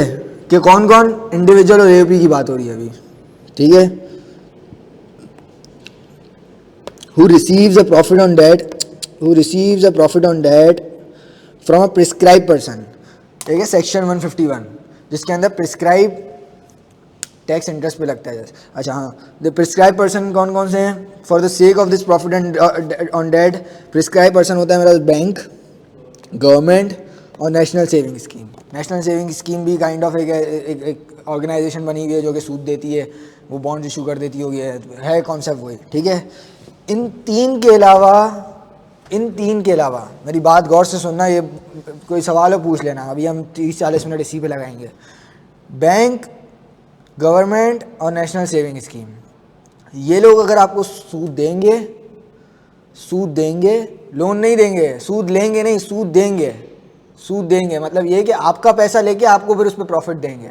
अगर वो प्रॉफिट देंगे तो ये 3% की अथॉरिटी ये है कि ये लोग आपको टैक्स काट के पैसा देंगे, विद होल्डिंग करके देंगे। ठीक हो गया। ज़रूरी क्या है कि प्रॉफिट देने वाले कौन लोग हों? बैंक, गवर्नमेंट और सूद लेने वाले कौन लोग हों? एओपी और इंडिविजुअल। ये परम्यूटेशन कॉम्बिनेशन बनाओ, ये होगा बैंक ने इंडिविजुअल को दिया, बैंक ने एओपी को दिया, गवर्नमेंट ने बैंक को दिया, सॉरी गवर्नमेंट ने इंडिविजुअल को दिया, गवर्नमेंट ने एओपी को दिया। ये सर्कमस्टांसेस होंगे तो एफटीआर 15% होगा। अभी यहाँ पर ये नहीं सोचना कि अगर ये नहीं हुआ तो क्या होगा, आगे हम पढ़ रहे हैं, लेकिन ये होगा तो एफटीआर 15% होगा। ठीक है। क्या ये अदर सोर्सेज में जाएगा? नहीं जाएगा, एफटीआर है, इसकी लायबिलिटी यहीं ख़त्म हो जाएगी। ठीक है। एनटीआर में नहीं जाएगा। कब कब नहीं जाएगा? गवर्नमेंट ने एओपी को दिया, इंडिविजुअल, गवर्नमेंट ने कंपनी को दिया, एफटीआर है, नहीं है एफटीआर। बैंक ने कंपनी को दिया, एफटीआर है या नहीं है? नहीं है एफटीआर। कंपनी है ही नहीं। अभी मैं ना एक चीज़ बताता हूँ, मामला ही खत्म है। For companies profit on debt falls under NTR under income from other sources. बात खत्म हो गई। बात इस तरीके से ख़त्म हो गई कि कंपनी चाहे दुनिया के किसी भी बंदे से लोन ले ले, दुनिया के किसी भी बंदे से लोन ले ले, उसका जो प्रॉफिट ऑन डेट है वो कहाँ जाएगा? NTR income from other sources के अंदर। ठीक हो गया, समझ आ गई। अभी हम इसका एक चार्ट बना लेते हैं। अच्छा जी, प्रॉफिट लेने वाले कौन? इंडिविजुअल या फिर एओपी। प्रॉफिट देने वाले कौन? Bank, government, national saving scheme. जब ये सिनेरियो होगा तो ये एफटीआर एट 15% पे जाएगा। ठीक है। पॉइंट नंबर 2, कंपनीज के लिए हर POD profit on debt is NTR under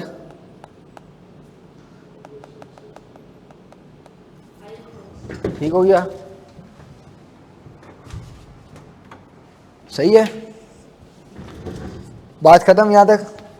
अब हमारा सवाल ये है कि अगर इसने किसी और से लोन लिया तो क्या होगा? इंडिविजुअल ने इन तीनों के अलावा किसी से लिया तो क्या होगा? सवाल है, चलते हैं ना, क्या होगा, सोचते हैं इस बारे में क्या होगा। हाँ भैया, कौन सी क्लास के अंदर आए हैं? कौन सी क्लास?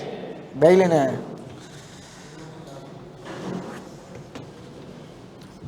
सही हो गया, यहाँ तक साथ हैं हम? Tax, the tax shall be computed by applying the rate of tax to the gross amount of profit. Ignore, काम की बात नहीं है, ग्रॉस अमाउंट। ठीक है। दिस सेक्शन, इंपॉर्टेंट बात याद रखना, ये डब्बा मैंने बनाया है इसलिए कि मैं ये जो बात हो रही है ये इस डब्बे की बात हो रही है। This section shall not apply to the profit on debt that is exempt from tax और एक्सीड्स 5 मिलियन।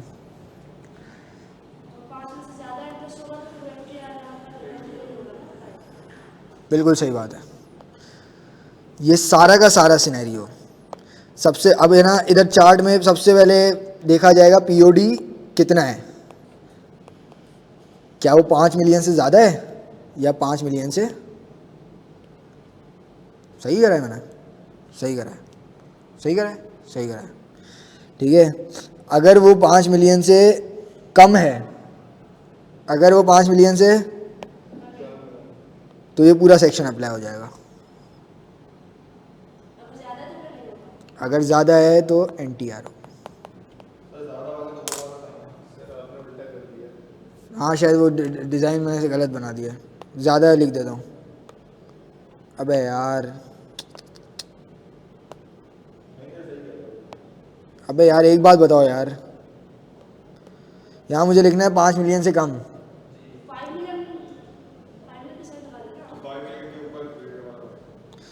अबे यार लेस देन 5 मिलियन, ठीक है सही था ये, इसने किसने बोला गलत था, चलो बाद में लड़ेंगे इससे, ठीक है। लेस देन 5 मिलियन होगा तो ये पूरा सेक्शन अप्लाई हो जाएगा, और ग्रेटर देन 5 मिलियन हुआ तो NTR। कंपनी ने लोन लिया NTR, 5 मिलियन से ज़्यादा लोन हुआ इंडिविजुअल AOP का NTR, 5 मिलियन से कम हुआ 15%। लेकिन FTR के अंदर भी हम कंडीशंस देखेंगे, किससे किसने लिया है किससे लिया है, ठीक हो गया।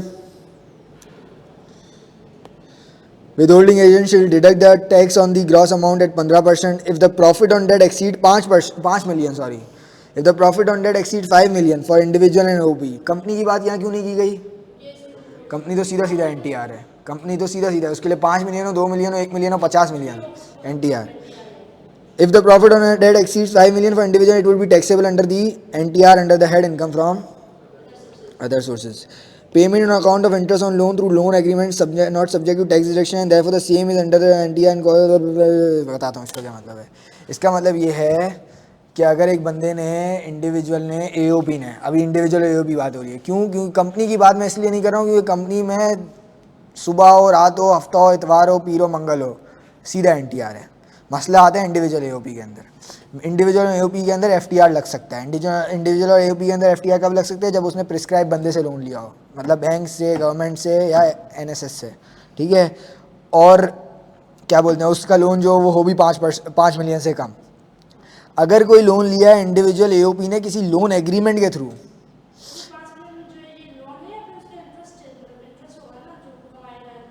समझा नहीं, वापस बताएं।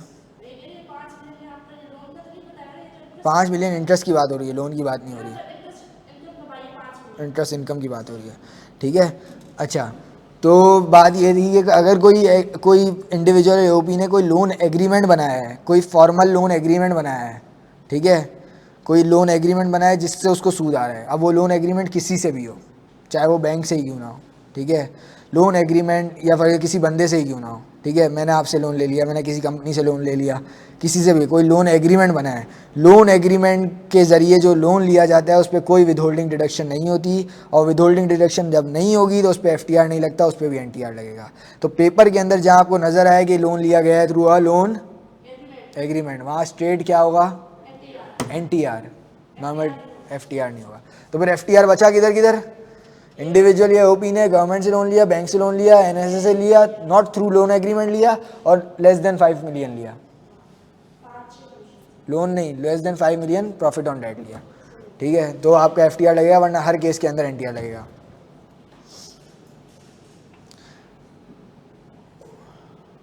ठीक है जी,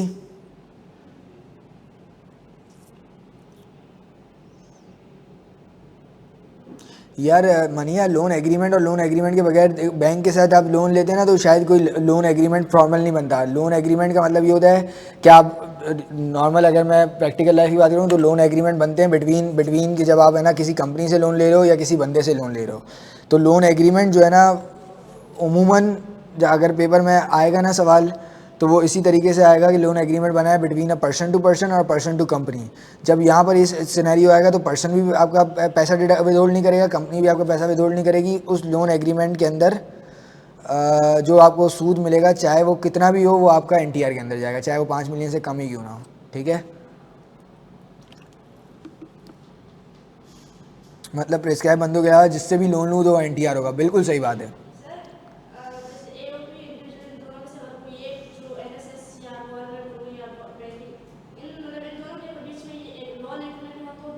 अगर प्रिस्क्राइब बंद है तो फिर आपका FTR ही लगेगा, NTR नहीं लगेगा। Still FTR FTR। असल बात पता है क्या है, असल बात ये है कि देखा ये जाता है कि विदहोल्डिंग कौन कर सकता है, क्योंकि अगर प्रिस्क्राइब पर्सन के पास विदहोल्डिंग करने की इजाज़त है, ठीक है। जो बंदा जहाँ विदहोल्डिंग कर लेगा ना वहाँ लाइबिलिटी फारिग हो जाएगी, ख़त्म हो जाएगी। और लाइबिलिटी विदहोल्ड करने, टैक्स विदहोल्ड करने वाला बंदा कौन है, या तो बैंक है, गवर्नमेंट है, NSS। ठीक हो गया।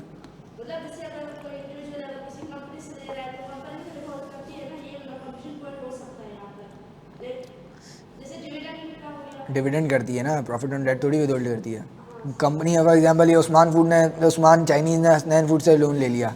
Hasnain food is not a prescribe person for to withhold that profit on debt जो इनको देना है मुझे.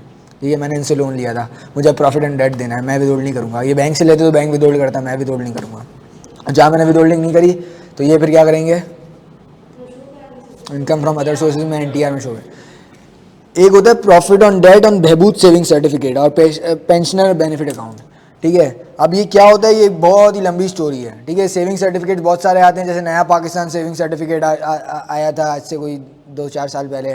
ठीक है, इसी तरीके से बहुत सारे सेविंग सर्टिफिकेट्स इंट्रोड्यूस होते हैं, होते रहेंगे आगे भी. ठीक है, जिसमें बहुत सारे डिफरेंट बेनिफिट्स दिए जाते हैं सिर्फ इकोनॉमी को अच्छा करने के लिए.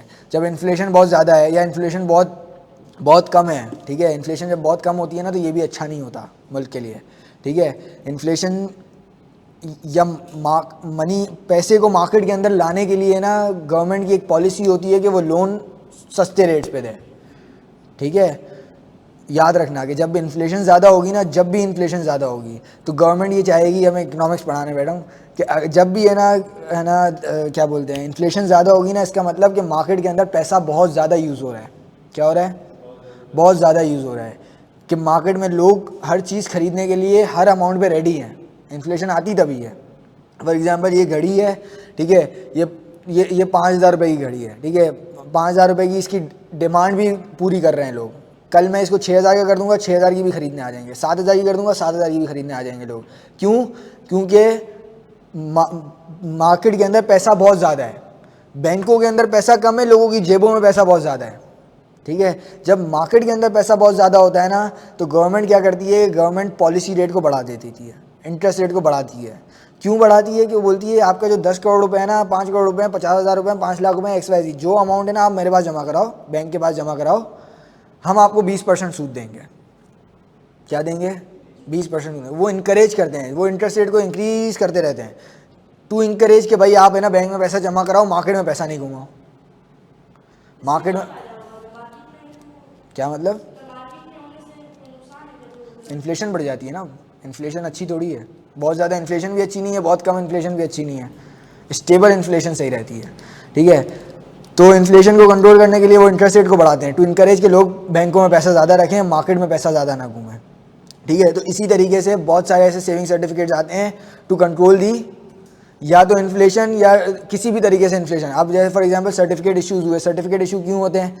कि आप वो बोलते हैं कि आप हमें, गवर्नमेंट बोलती है कि आप हमें लोन दो और हमसे एक सर्टिफिकेट लो. लोन दो कब? सिर्फ तब होगा जब इन्फ्लेशन हाई होगी. गवर्नमेंट सर्टिफिकेट इशू करेगी कि यार आप हमें लोन दो ताकि मार्केट से पैसा कम हो जाए. ठीक है, तो सर्टिफिकेट्स इशू होते हैं. जब सर्टिफिकेट्स इशू होते हैं तो हर सर्टिफिकेट के अंदर एक इंकरेजमेंट होती है कि आपका फॉर एग्जांपल इस पर टैक्स 5% लगेगा. ठीक है, इस पर आपको प्रिंसिपल पेमेंट ज़्यादा मिलेंगी. ठीक है, इस पर आपको मैं सूद बहुत अच्छा दूंगा. तो बहबूद सेविंग सर्टिफिकेट एक ऐसा सर्टिफिकेट है जिस पर जब वो इशू हुआ तो उस वक्त उस पर एक इंकरेजमेंट ये लगाई गई कि उस पर जितना प्रॉफिट ऑन डेट होगा ना, irrespective of FTR NTR XYZ, उसका जो मैक्सिमम रेट होगा ना वो होगा 5%. ठीक है ये NTR ही, ये FTR नहीं है. FTR हर जगह 15% नहीं, FTR के बहुत सारे रेट्स हैं. ठीक है, डिविडेंड में 15% है, प्रॉफिट ऑन डेट में 15%. एक कोइंसिडेंट है. ठीक है, कोइंसिडेंस है. कहीं आपको और भी आपको ऐसी इनकम नहीं जिसमें 12.5% है, किसी में 10% है. तो FTR के जो रेट्स हैं बहुत सारे हैं. FTR का बस कॉन्सेप्ट ये है कि एक दफ़ा विदहोल्ड हो गया तो टैक्स लायबिलिटी नहीं बनेगी. हाँ, ठीक है. अभी जो बहबूद सेविंग सर्टिफिकेट है ना, तो बहबूद सेविंग सर्टिफिकेट जो है उस पर आपको क्या मिलता है, बहबूद सेविंग सर्टिफिकेट आपका NTR के अंदर ही आता है, इनकम फ्रॉम अदर सोर्सेज के अंदर ही आता है. उसमें ही आएगा जो आप इनकम फ्रॉम अदर सोर्सेज में कैलकुलेट, लेकिन उसकी टैक्स लायबिलिटी 5% से ज़्यादा नहीं होनी चाहिए. पे नहीं हो रहा मनिया 5%, कोई विदहोल्ड नहीं करता इसके अंदर. आपने इनकम फ्रॉम अदर सोर्सेज के अंदर ही कैलकुलेट करना और आपने ही पे करना है, टैक्स करनी है, विदहोल्डिंग नहीं होती. ठीक है, लेकिन आपको उसकी लायबिलिटी को 5% पे रिस्ट्रिक्ट करना होता है. अब वो रिस्ट्रिक्ट कैसा करना होता है वो मैं बताता हूँ आपको. हाँ,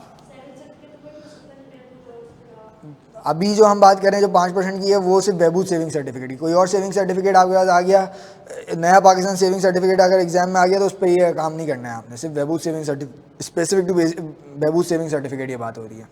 ठीक है, एग्जाम में क्या?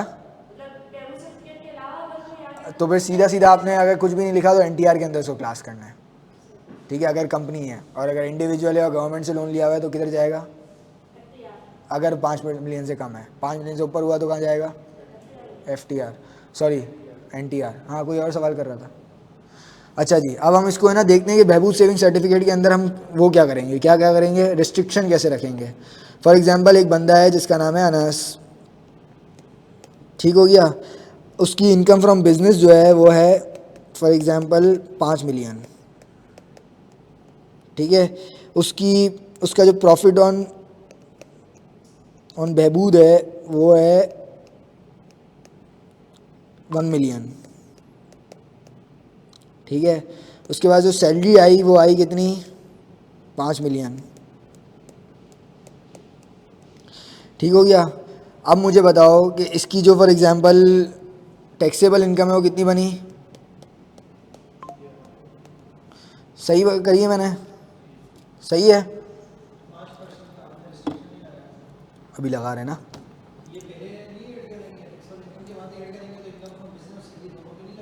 क्या? सवाल कंप्लीट हो जाए फिर बताओ, फिर सवाल करना, कोई मसला नहीं है। ये अभी मैं बता रहा हूँ। अब इस पर हमें लगानी टैक्स लायबिलिटी। उठाओ स्लैब, है किसी का स्लैब? क्या फ़ायदा, निकालो, कोई निकालो भाई स्लैब, स्लैब खोलना पड़ेगा।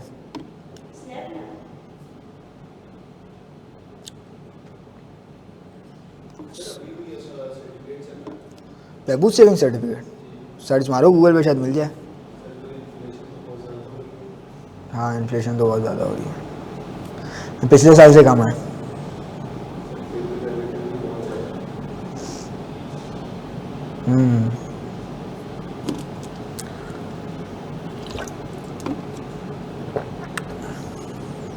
है कोई स्लैब निकाल के दिखा सकता है कि इस 11 मिलियन पे क्या लायबिलिटी बनेगी, टैक्स लायबिलिटी क्या बने?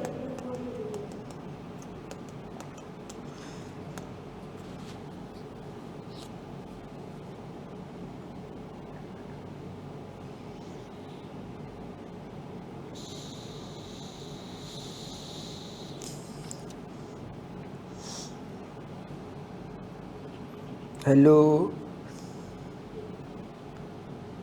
बस 75,000, 11 मिलियन पे 75,000 की टैक्स लायबिलिटी, ऐसे कैसे हो सकता है सानिया?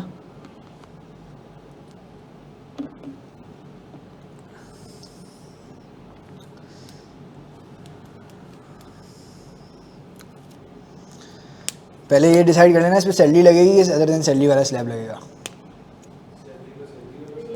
क्यों, इनकम फ्रॉम बिजनेस भी तो है। स्लैब्स दो तरीके के होते हैं, याद है ना? हाँ, तो इस पर सैलरीड वाला स्लैब लगेगा, नॉन सैलरीड लगेगा। सैलरी 75% होनी चाहिए, 75% नहीं है तो नॉन सैलरीड वाला स्लैब लगेगा, टेबल 1 लगेगा। 75,000 टैक्स है, श्योर सानिया, मुझे नहीं लग रहा। 11 मिलियन है, 11 लाख तो नहीं समझा है, 11 मिलियन, 1 करोड़ 10 लाख है ये।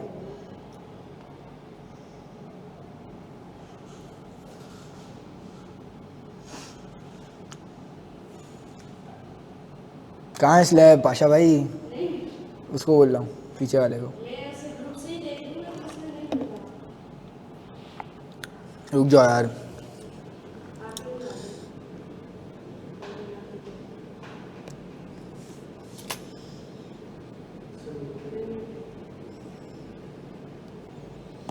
इधर होगा कहीं।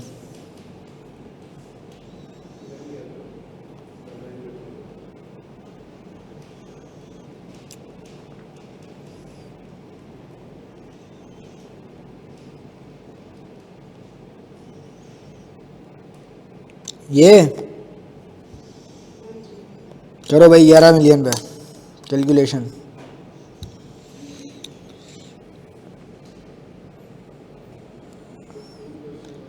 16,10,000 तो 1.6 मिलियन तो सीधा सीधा आ जाएगा, ऐसे ही है। सही बोल रहा हूँ ना मैं, गलत तो नहीं बोल रहा? हाँ, करें करें, 11 मिलियन है।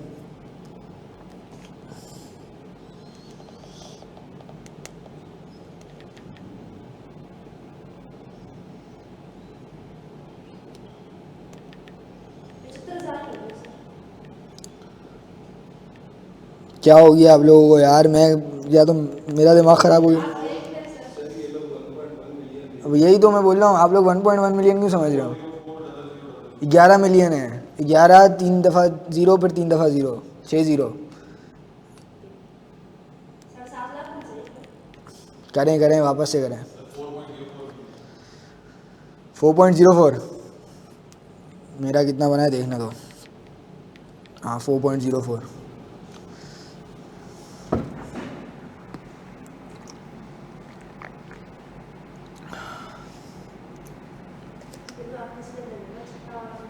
क्या हुआ?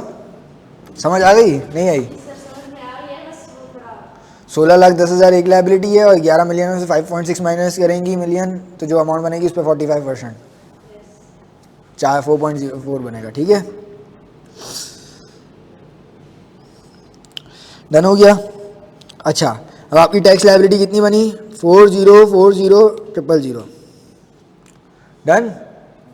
अब आप ये आइडेंटिफाई करोगे, 40400000 डिवाइड बाई 11 मिलियन करोगे तो आपका एक रेट क्या बना, इफेक्टिव टैक्स रेट क्या बना?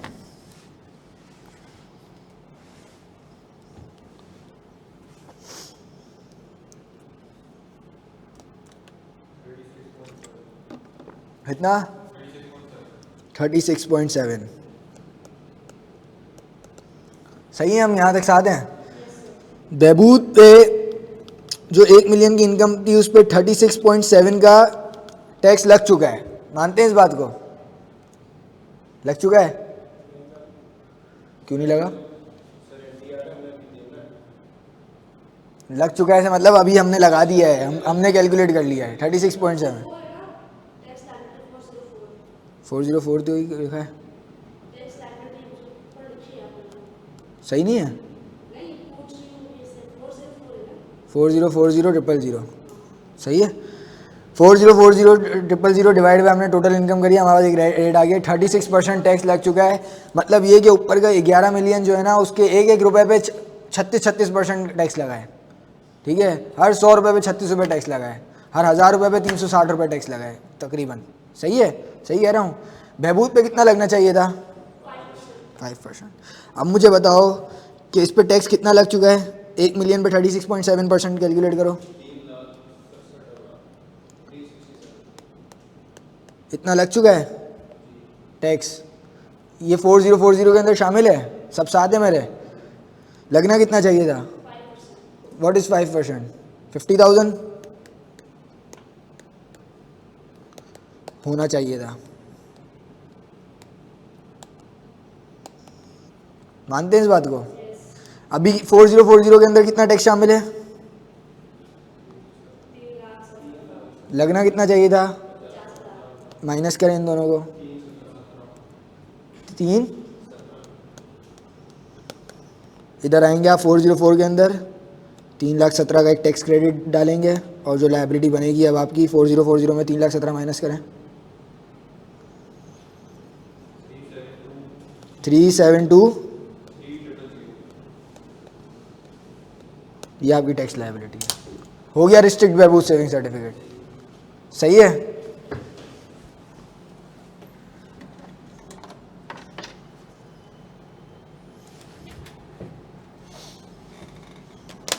किसी का कोई सवाल, कोई कंफ्यूजन?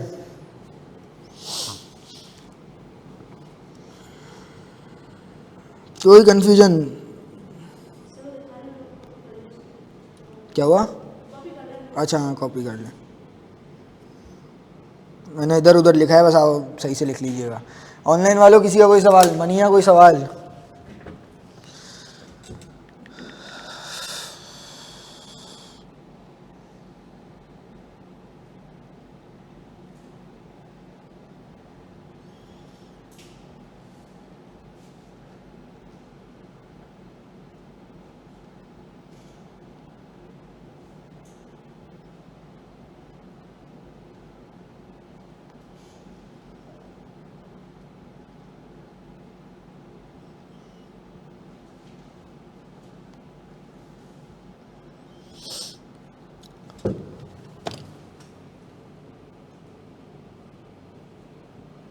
देखो मनिया, अगर हम अलग अलग लाइबिलिटी कैलकुलेट करते ना तो स्लैब्स का इशू आ जाता, ठीक है। ये हो सकता है कि अगर मैं बहबूद को अलग लेके चले जाता और उन दोनों को अलग लेके चला जाता तो मुझ पर स्लैब आखिरी वाला नहीं लगता, उससे ऊपर वाला लगता है, ऐसी पॉसिबिलिटी बन सकती है। तो इसलिए सबको पहले कैलकुलेट करो, जो टोटल टैक्सेबल इनकम है उस पर टैक्स लाइबिलिटी कैलकुलेट होगी एज़ पर दैट स्लैब जो मेरे टैक्सेबल इनकम बनेगा, फिर उसके अंदर से मैं बहबूद को निकाल दूंगा। बहबूद को मतलब रिस्ट्रिक्ट कर दूंगा 5%, बाकी सारा टैक्स रेट में ले जाऊँगा, वरना अलग अलग करने से स्लैब पे मसला आ सकता है।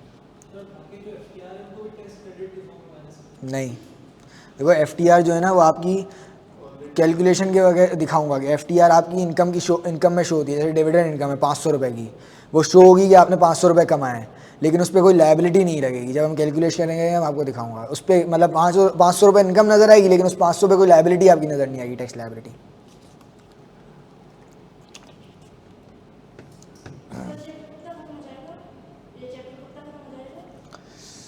2 क्लासेस और शायद।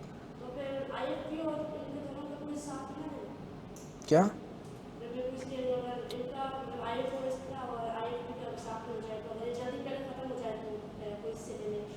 इसके लिए मुझे आप लोगों की एक इजाज़त चाहिए। कल क्लास रख लें? कल क्लास रख सकते हैं ऑनलाइन वालों? तो रिकॉर्डेड ले लियो। पहले फिजिकल नहीं आना, ऑनलाइन ले लेना।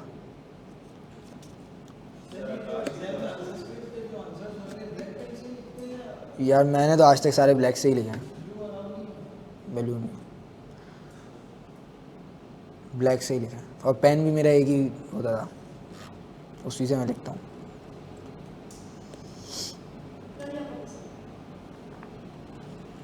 सही है, आगे बढ़ें। चलो फिर कल की क्लास की सेटिंग बना दें, ठीक है? सही है। अच्छा हाँ ना, कल रख रहे हैं क्लास दोपहर। अब दोपहर में रख देंगे, सुबह मैं भी नहीं उठ रहा।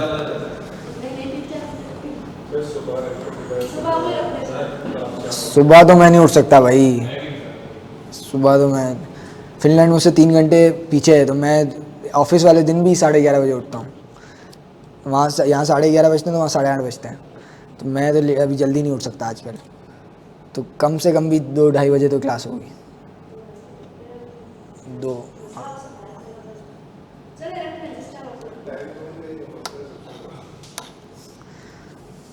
चलो देखते हैं, करते हैं। अच्छा, profit on debt pertainings to previous year. हर जगह हमने ये बात करी कि जहाँ हमें रिसीव होगा वहीं हमें टैक्स लगेगा। Income from sources, other sources के अंदर सिर्फ एक ही जगह एक्सेप्शन है इस चीज़ की, वो ये है जो हम पढ़ रहे हैं। Where any profit on debt derive from the investment in national saving deposit certificate including defence saving certificate is paid to the person in arrears. इसका क्या मतलब है? ये वही सेविंग सर्टिफिकेट है, ये सेविंग सर्टिफिकेट के नाम याद रखने पड़ेंगे। अब ये national saving certificate, defence saving certificate है, सिर्फ इसी पर ये रूल अप्लाइड है, बहबूद पे ये नहीं अप्लाई कर सकते आप। ऐसे भी इन दोनों पे ही हो सकता है, ठीक है।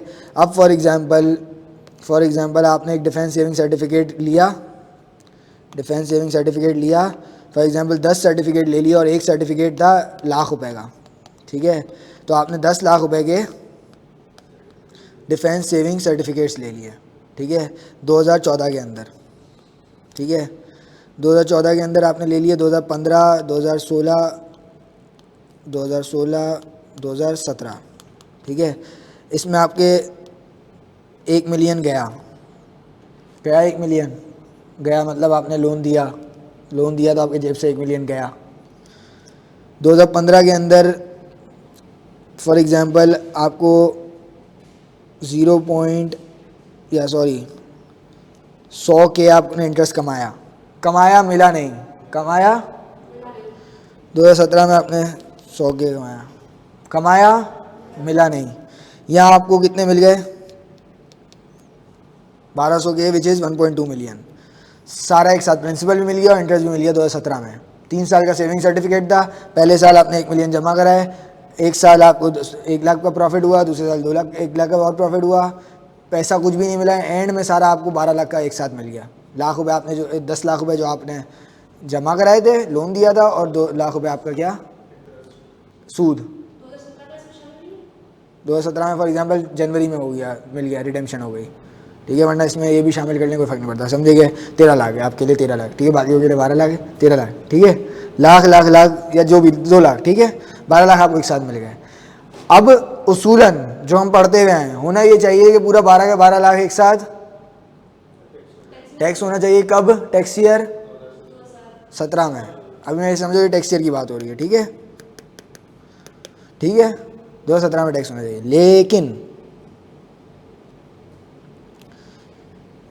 लेकिन यहाँ हमने पढ़ा कि where any profit on debt derive from investment NSD, ठीक है, national saving deposit certificates including defence saving certificates paid the amount received, amount receive क्या है 12 lakh, includes profit chargeable to tax, profit कितना है 2 lakh in the tax year or years preceding the tax year in which it has received. As a result, the person is chargeable at the higher rate of tax. इसका क्या मतलब है कि सिर्फ इस वजह से कि मुझे तीसरे साल पर आके प्रॉफिट मिला तो मैं गलत स्लैब में चला गया, सही है। अगर वो मुझे 2 लाख रुपए पहले ही मिल चुका होता तो मेरा स्लैब होता डिफरेंट 2017 के अंदर। समझ आ रही है बात कि नहीं आ रही? फॉर एग्जाम्पल ये समझो कि एक स्लैब है टैक्स के अंदर 10 लाख पे, 10 लाख के बाद तक दूसरा स्लैब है और 11वें लाख पे तीसरा स्लैब है, ठीक है। अब अगर आपको लाख रुपए 2015 और 16 में मिल गए होते तो वो तीसरा स्लैब आप पे 2017 में नहीं लगता। समझ आ रही है?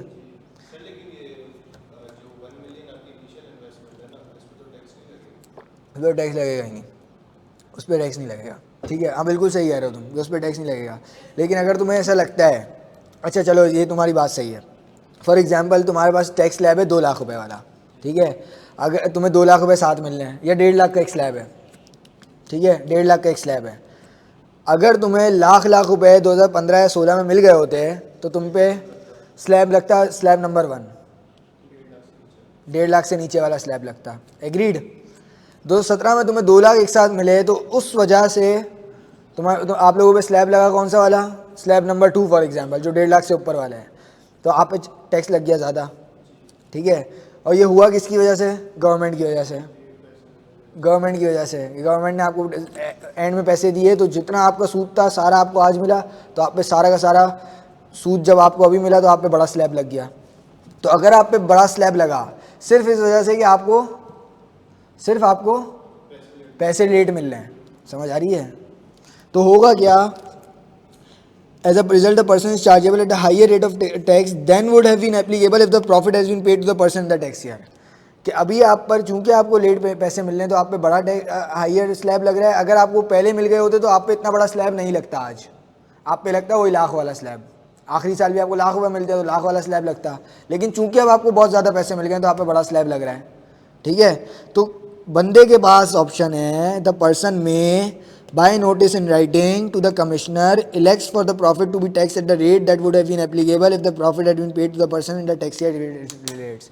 इसका मतलब ये है कि वो ये करेगा कि वो कमिश्नर को राइटिंग में नोटिस देगा कि भाई आपकी वजह से, सिर्फ गवर्नमेंट की वजह से मुझे 2 लाख रुपए वाले स्लैब पे जाना पड़ रहा है, तो मैं 2 लाख वाले स्लैब पे नहीं जा रहा हूँ। फॉर एग्जांपल एक अज्यूम कर लेते हैं ना कि लाख रुपए का जो स्लैब है उस पर 10% टैक्स है और 1.5 लाख से ऊपर जितनी है उस पर 25% टैक्स है, ठीक है। अब आपने मुझे 2 लाख रुपए एक साथ दे दिए हैं, अब 2 लाख पे मुझे 25% देना पड़ रहा है। 2 लाख पे 25% कितना देना पड़ रहा है?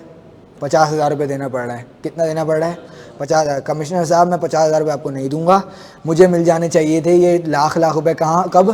2015 में, 2016 के अंदर। अगर मैं लाख रुपये 2015 में देता मुझे मिल जाते तो मुझ पर टैक्स कितना लगता? 10,000। क्यों? क्योंकि स्लैब को पहला स्लैब कितना है? 10% का। कितना लगता? 10,000। दूसरे साल मुझे लाख रुपये मिलते हैं, मुझ पर टैक्स कितना लगता? 10,000। टोटल मेरी टैक्स लायबिलिटी कितनी होती? 20,000। अब आपकी वजह से मुझ पर कितनी लग रही है? 50,000। तो मैं 20,000 रुपये दूंगा बॉस आपको, ठीक है, मैं आपको दूंगा 20,000 रुपये। ये आप इससे बंदे के पास ये ऑप्शन है, लेकिन ऑप्शन के लिए उसको क्या करना पड़ेगा? कमिश्नर को नोटिस देना पड़ेगा कि मैं ये करने जा रहा हूँ, कि जब मैं टैक्स लायबिलिटी वही पे करूँगा जो कि मेरी बनती है, अगर आप मुझे टाइम पे पैसे दे देते। उसके हिसाब से आप टैक्स उसी उसके स्लैब्स यूज़ करोगे, उसके हिसाब से उस वक्त समझो अज्यूम करोगे वो जो पैसा आपका उस वक्त का कमाया है ना उसी साल आपको मिलेगा। 15 में आपको मिलेगा 16, मिला आपको 17 में, लेकिन आप अज्यूम करोगे 15-16 में मिला, 15-16 के हिसाब से लायबिलिटी बना के टैक्स पे करोगे। ठीक है। And next above shall be made due date made by the due date for furnishing the income tax return. ये नोटिस आपको जमा कराना है इन राइटिंग बिफोर के वो इनकम टैक्स फाइलिंग की ड्यू डेट से पहले। ठीक है। In which the amount such letter C R में allow by an order in writing. ठीक है भाई, यहाँ तक आप याद रखें कि इससे एक एक्सेप्शन है मेरी रिसीट बेसिस की, सॉरी हाँ रिसीट बेसिस की, national saving certificate, national defence saving certificate और डिफेंस सेविंग सर्टिफिकेट। इस पर आप क्या कर सकते हैं यार सानिया, बहुत सारे सर्टिफिकेट्स हैं, ऐसे तो बहुत सर्टिफिकेट हैं यार, मुझे तो मतलब दर्जनों हैं। अभी हमने 3 पढ़े हैं अभी इनकम अदर सोर्सेज में, एक तो बहबूद है, एक defence saving certificate, national saving certificate है, और भी बहुत सारे, नया पाकिस्तान सेविंग सर्टिफिकेट है, ऐसे पेंशन सेविंग सर्टिफिकेट है, बहुत सारे सेविंग सर्टिफिकेट्स होते हैं। ठीक है, लेकिन हमें वो याद रखने जो हमारे कोर्स के अंदर है।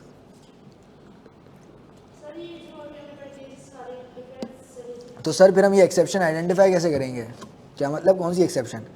पेपर में एक्सप्लिसिटली ये नाम लिखा होगा, national saving defence certificate, defence saving certificate, आपने बस ये याद रखना है पेपर में। हाँ